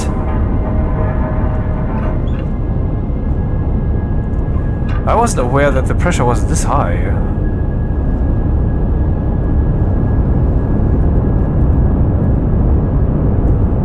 Okay, and let's be a bit bold.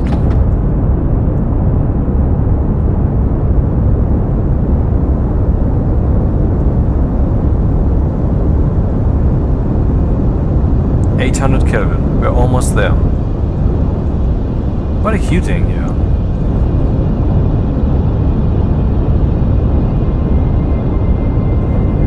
So, as things are going, 3 more minutes.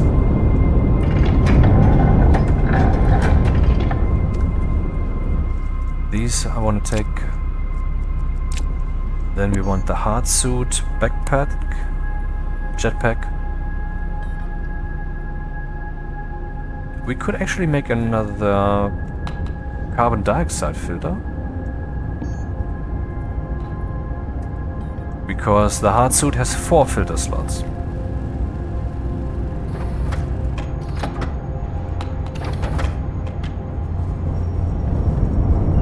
And the burner is on. Because we used too much of that precious heat. 40 and... aha, it was now reduced. By the emergency volume pump that kicked in for a moment.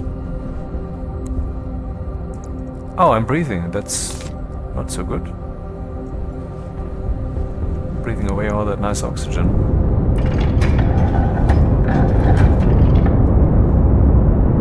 A little bit longer.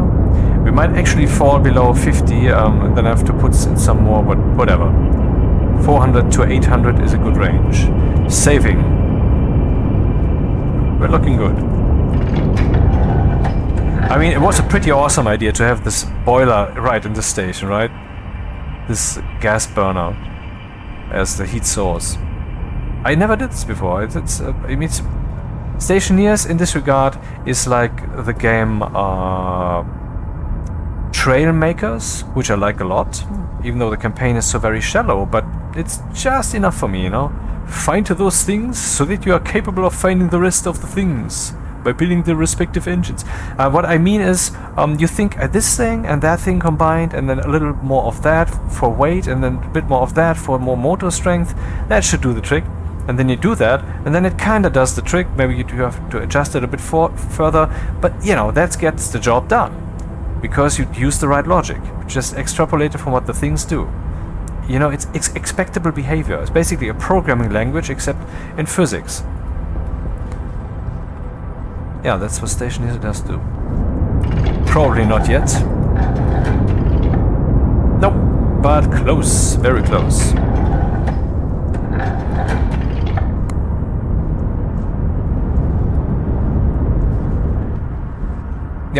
it's no longer heating because the range is from 250 to 290.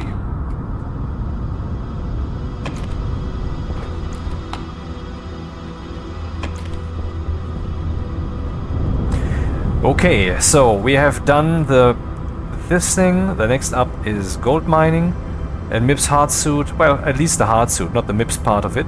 Maybe we do the MIPS also today, I don't know. I wanted to record the video a bit earlier. I have to go to work tomorrow again, and I have like half an hour left now, else that would be a bit extreme, you know. While we're waiting for the furnace, let's harvest some seeds.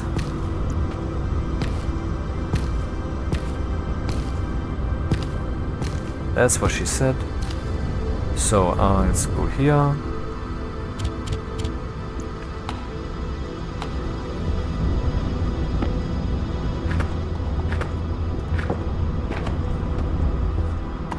And now we have 11 builds, not 12.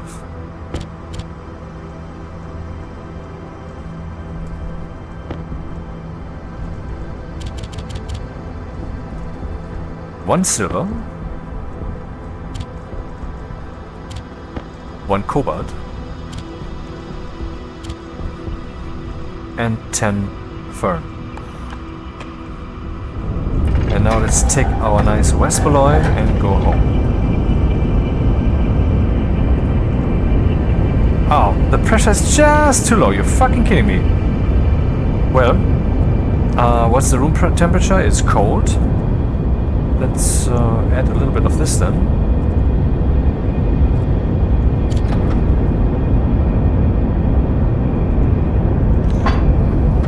Waspaloy.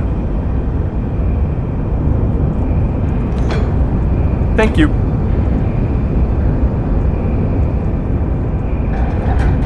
Now let the room heat up, the emergency venting will do the rest.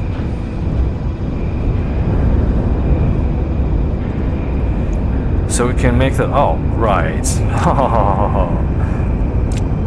Now we can make that nice suit. 50 grams, like I said. I am sadly right.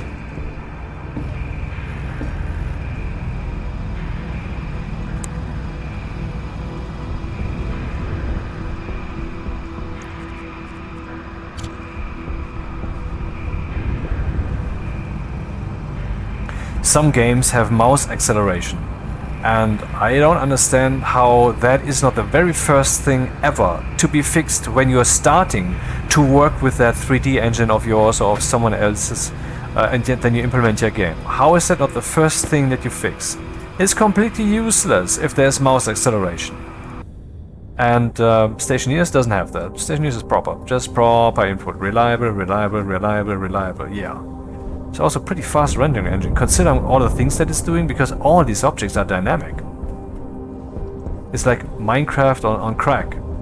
And that's kind of accurate, I think. Okay then, let's do the things that we need to do. Let's close some stuff.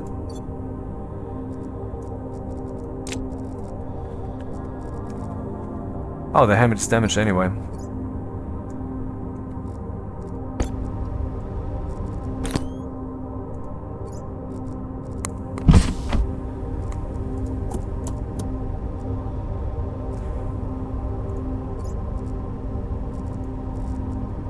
Jetpack critical.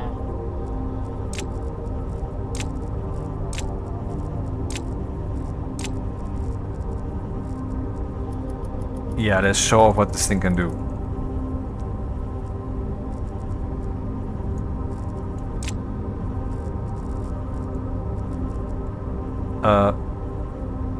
Right.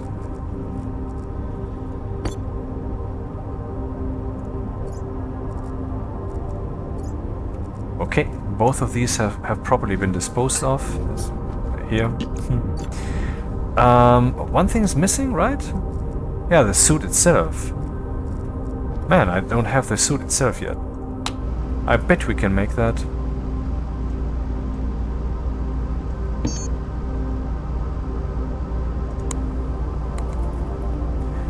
Hardsuit. I need more steel. Where can I find that?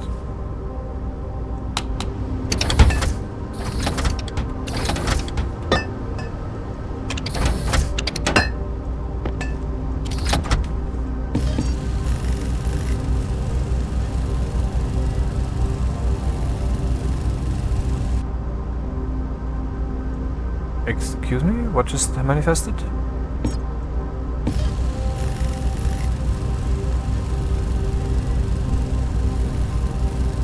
I swear I did not click. I mean, I was just here and then it just stopped manufacturing. Oh, you know what that could have been? A brownout. We might have had too much electricity load. No, I don't think so. I don't know what that was. No explanation.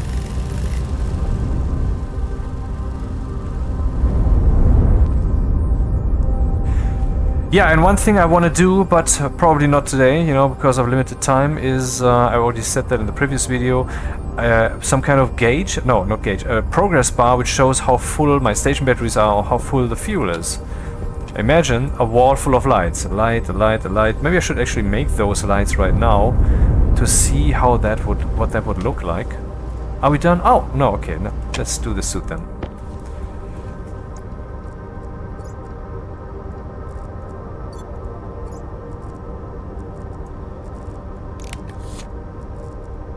Filter critical.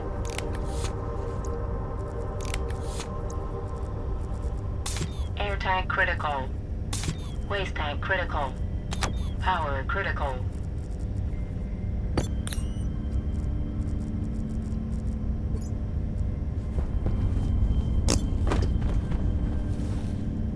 Okay, we got the Hardsuit, which has a programmable chip slot. And then we can do the things, you know, open the helmet automatically and such. Which I also don't have any practical experience with, so yeah, that's gonna be fun. Why do I have this wireless battery here?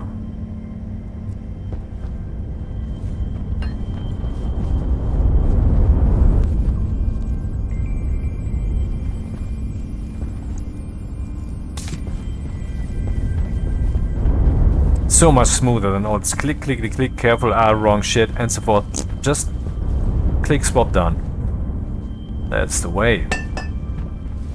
Not to say, this is the way.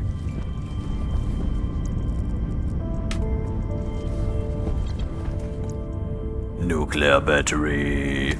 If you remember, we made 2 of these. The other is already in my glasses. Okay. Then we can go mining.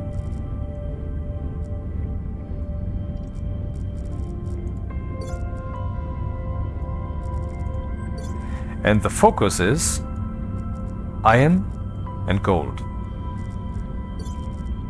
I will first try to get lots of that stuff. And then in the end, maybe some other stuff, but first of all, that. Okay, anything missing? We need the mining drill. I could, you know, why not just take a reserve bottle for the mining drill, since now we have the luxury of doing such things. Now it's emptying that. Oh, so automatic. Cute.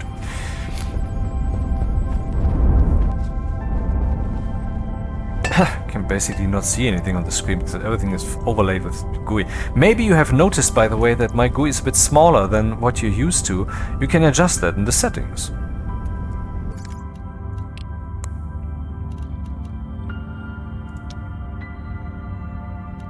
Where's the display? Hard scale. Here we go. I scaled that down to the minimum.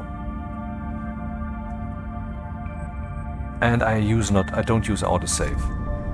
Autosave is a good thing, but I rather rely on my own choice. Especially because the beta might fuck things up, or I might fuck things up, and I don't want my hard disk to be spammed. And when I want to reload a save game from earlier, I want to make a clear choice instead of having to stumble through all those automatic save games in between.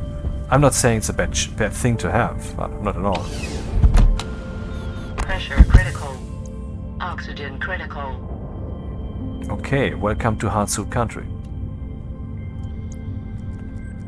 Occupation, sensor lenses. So, we're looking for ferrum and Horrible.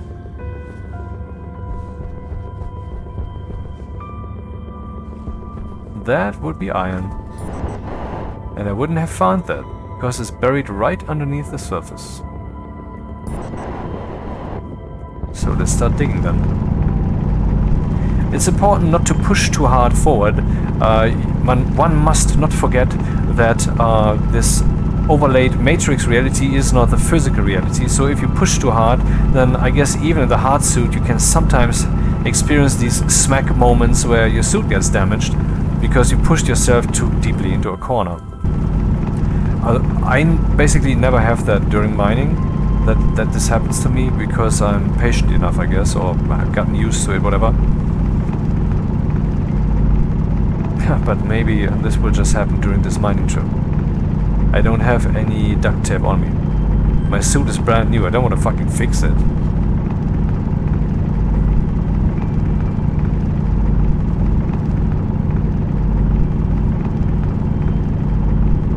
It's a completely different mining experience, right? Not flying over the surface, not seeing where the iron might be because the sun is low, and then you find some iron and then you dig around, and is something here left? Do I have to dig further? Is that the end? Oh, there's the nitrous, whatever. No, you can just go straight to target. Just go there, take it, good night.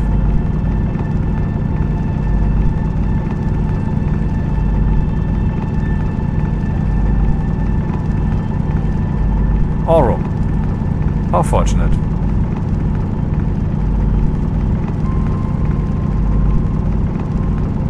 Volatiles are not unwelcome, but I don't hunt for those right now.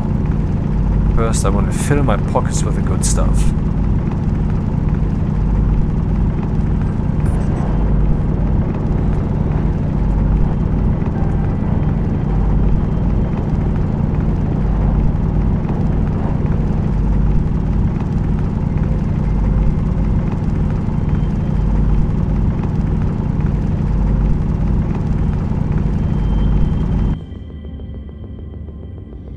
Oh, 99% left for sensor lenses. We have to step on the gas, I guess. So what's that? Silver. Oh, silver is not unwelcome. Give that to me.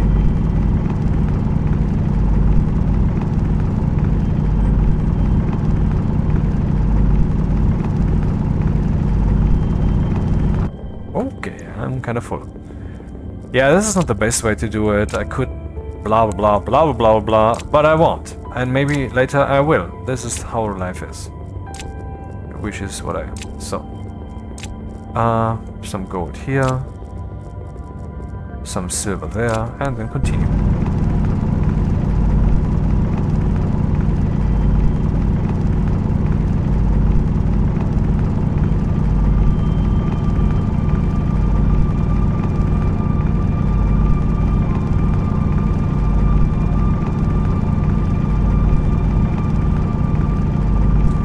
Don't give me coal. I have a whole fucking locker full of coal.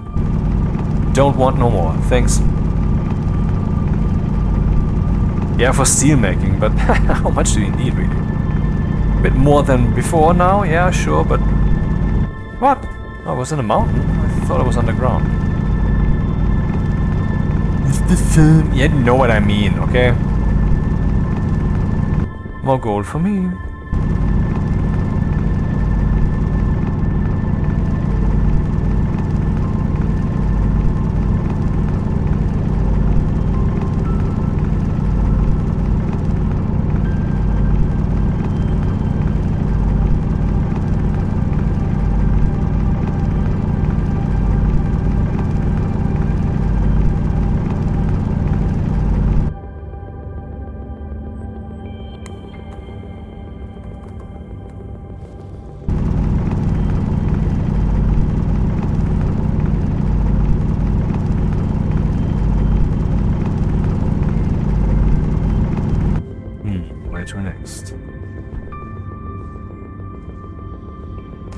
This gold might actually be already below the planet's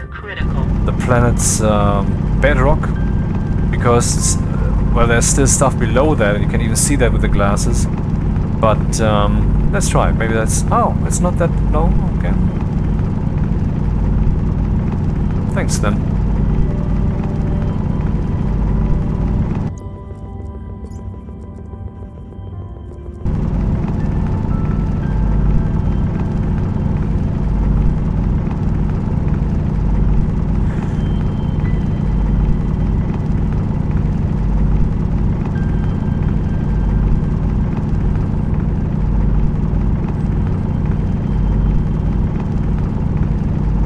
That's nitrize, I don't want that. The turquoise stuff. Or is that cyan? N2. What a mining trip, right? And then we come home and the base is destroyed because for whatever reason. That would be something. Huh, let's take that then. Water, I have enough, I think. I mean, I could hunt for more, but now that it is so easy to do so, let's not take that. I have enough.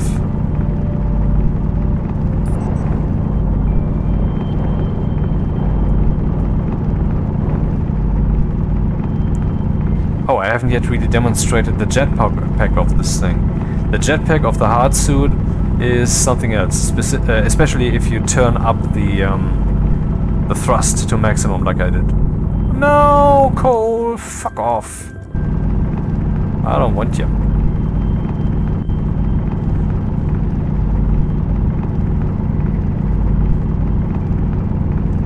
Some sorting then? Man, that's a lot of iron. That's what she said. That's not how that works.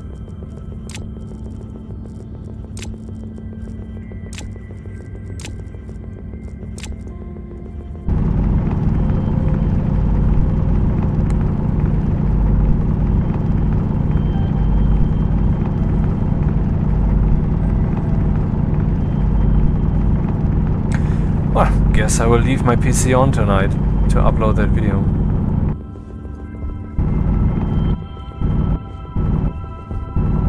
Pretty sure the suck factor is a bit lower in this one than in the previous one, where I was trying to be faster than I could be, and I was explaining things in fractal patterns that even I myself can hardly discern when watching that now. I'm sorry.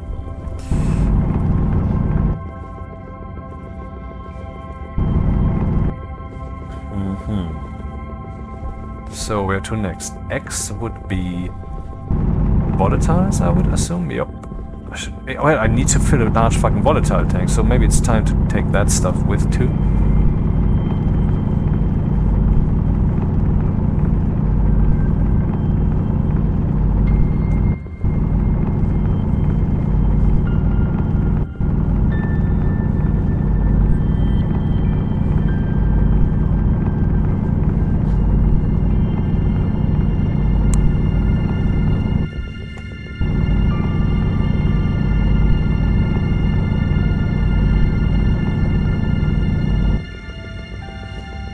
Are we currently benefiting from the Hardsuit in any way? No.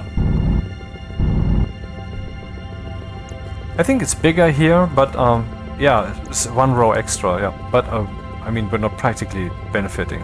And I'm not using the jetpack right now, so it's just nice to have. I could use, of course, the chip, you know. We had already programmed something meaningful.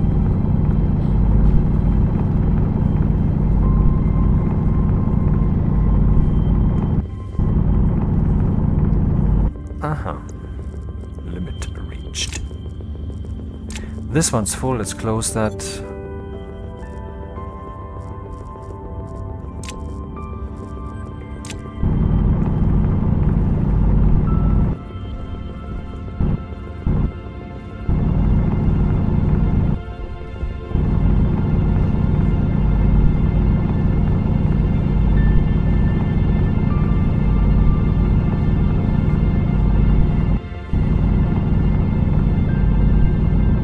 Yeah, the nuclear battery is quite advisable when you want to use a sensor glasses like this, else you'd be swapping batteries a few times.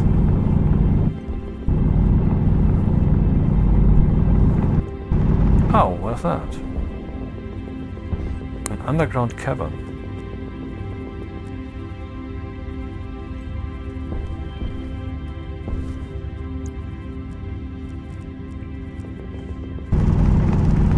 copper. Well, I'm not an enemy of copper. That's not what I'm saying, but am I hunting for that? So we have enough iron now? For now?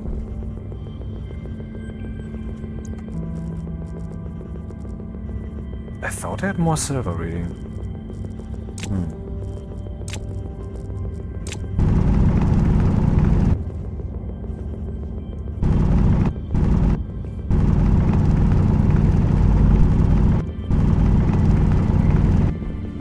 Okay, that might be a bug.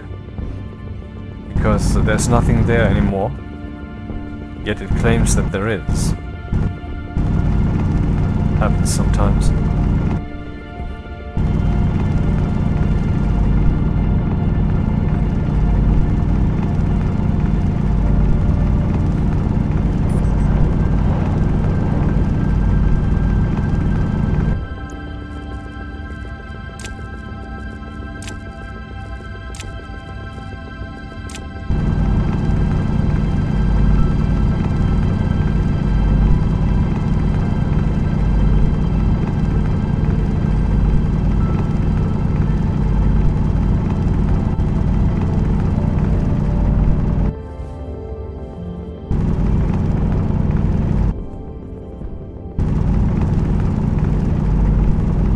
Some more silver would be nice.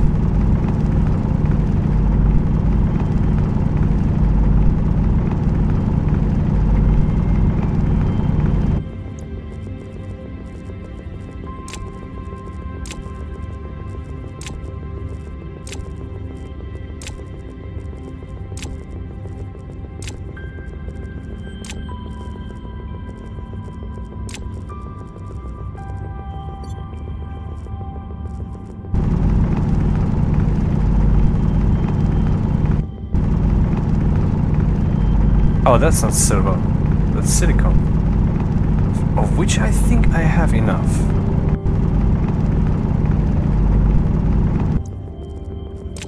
So 2 stacks should be enough of that.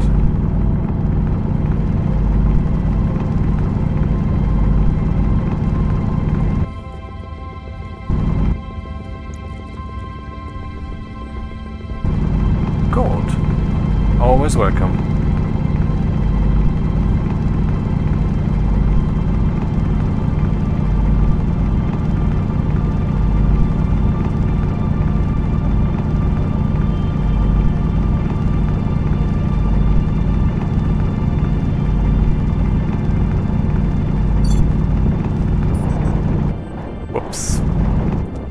I don't know which fucking key combi that is, but it's certainly not the hotkey that I reserved for that. Maybe it's a keyboard matrix problem, because I'm using a relatively cheap Sherry keyboard, because after checking this, that and whatever keyboard out, I found that these laptop-like keyboards, I mean, you know, very flat basically, are the ones that I prefer, and yeah. Maybe they're not ideal for gaming, but then again, how many keys do I really press simultaneously? I haven't had any downsides that I can speak of, and maybe this was none of them. Maybe this also was not one of those.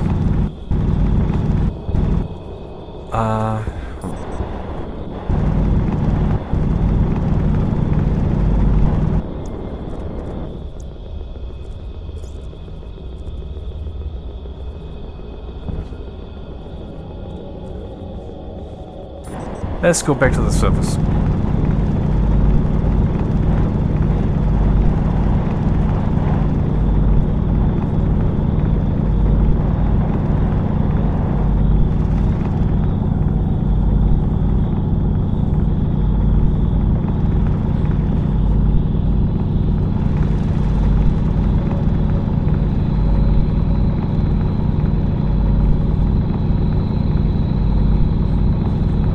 Man, I wanted to say something like, it's not impossible to actually dig up and then land right at the station. Or like underneath it. I swear. But, whatever.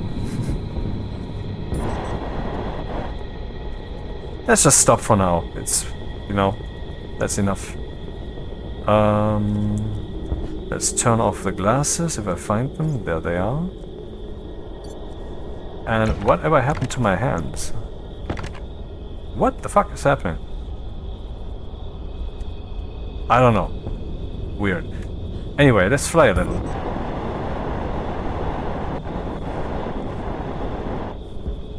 Fast. Also, the jumping from the ground. Awesome. Like... That's motion. Too bad I can't teleport the molten volatiles into my tank down there.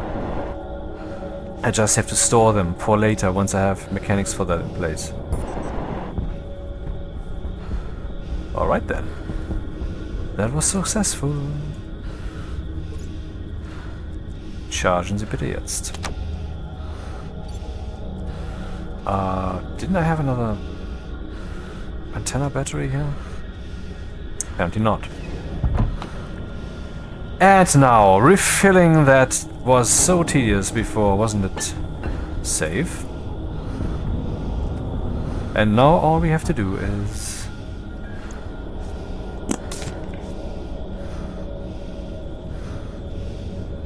And it's done. I mean, that's really fucking awesome. Swapping in tanks is of course more effective.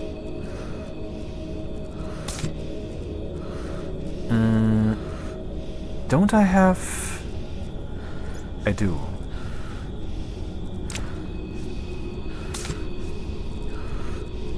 Okay, everything has been refilled. Everything but my hunger. I mean, my food. So time to eat yet another potato.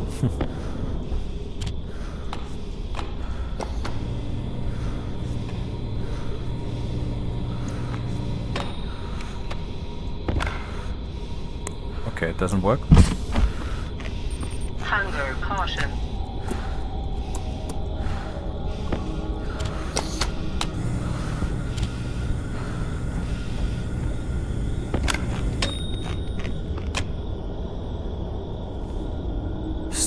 Still heating up. Interesting.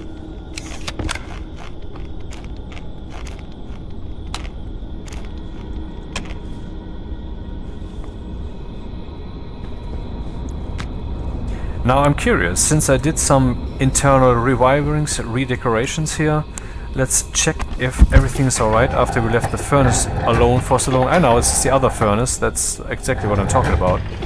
Here was a pipe down there, that was actually the only one that was yellow. We saw that with the meson scanner, and now we replaced it with Oxygen low. a... Oxygen critical. See, that wouldn't happen. We can just add to the chip that whenever I open the helmet, these things turn on. Whenever I close the helmet, these things turn off. Or whatever closes or opens the helmet. And with the meson scanner, replace it with a valve, which is now between these two pipe networks, and so we should be safe. Where is my tablet?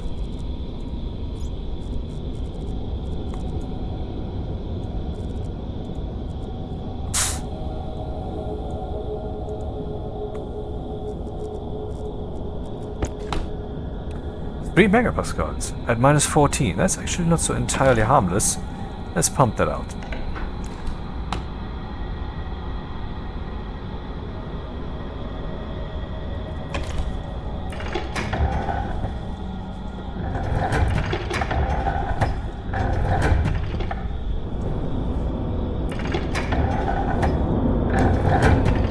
$70°, high pressure.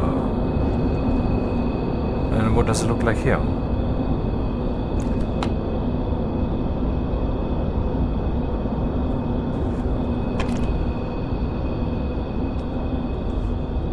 Well, all is well.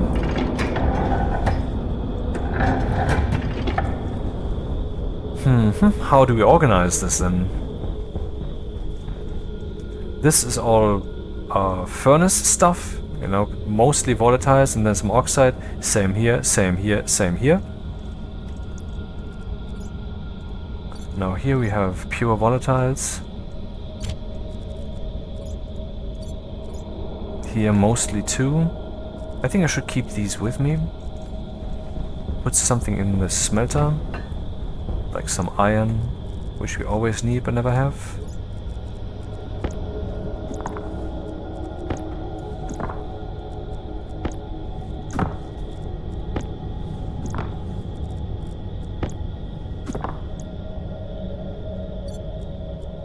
Then we have some space.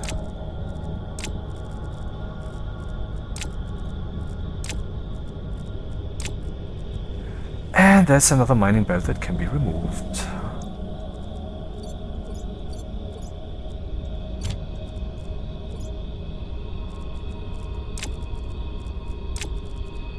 More inventory space. Even though I so rarely really use it.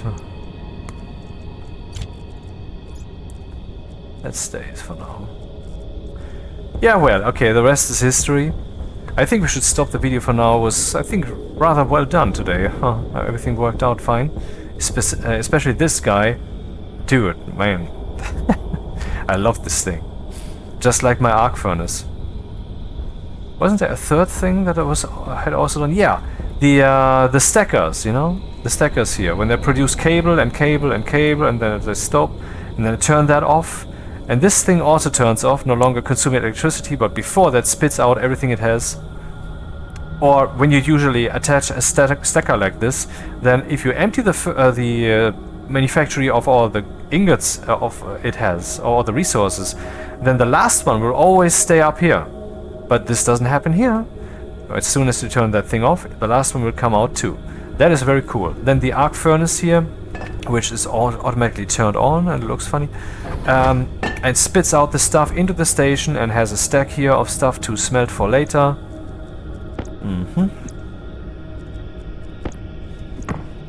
It's to the brim now. And finally the oxygen thing here, where I just plop in the canister and everything happens automatically, instantly. No delay. Thank you very much. Good night.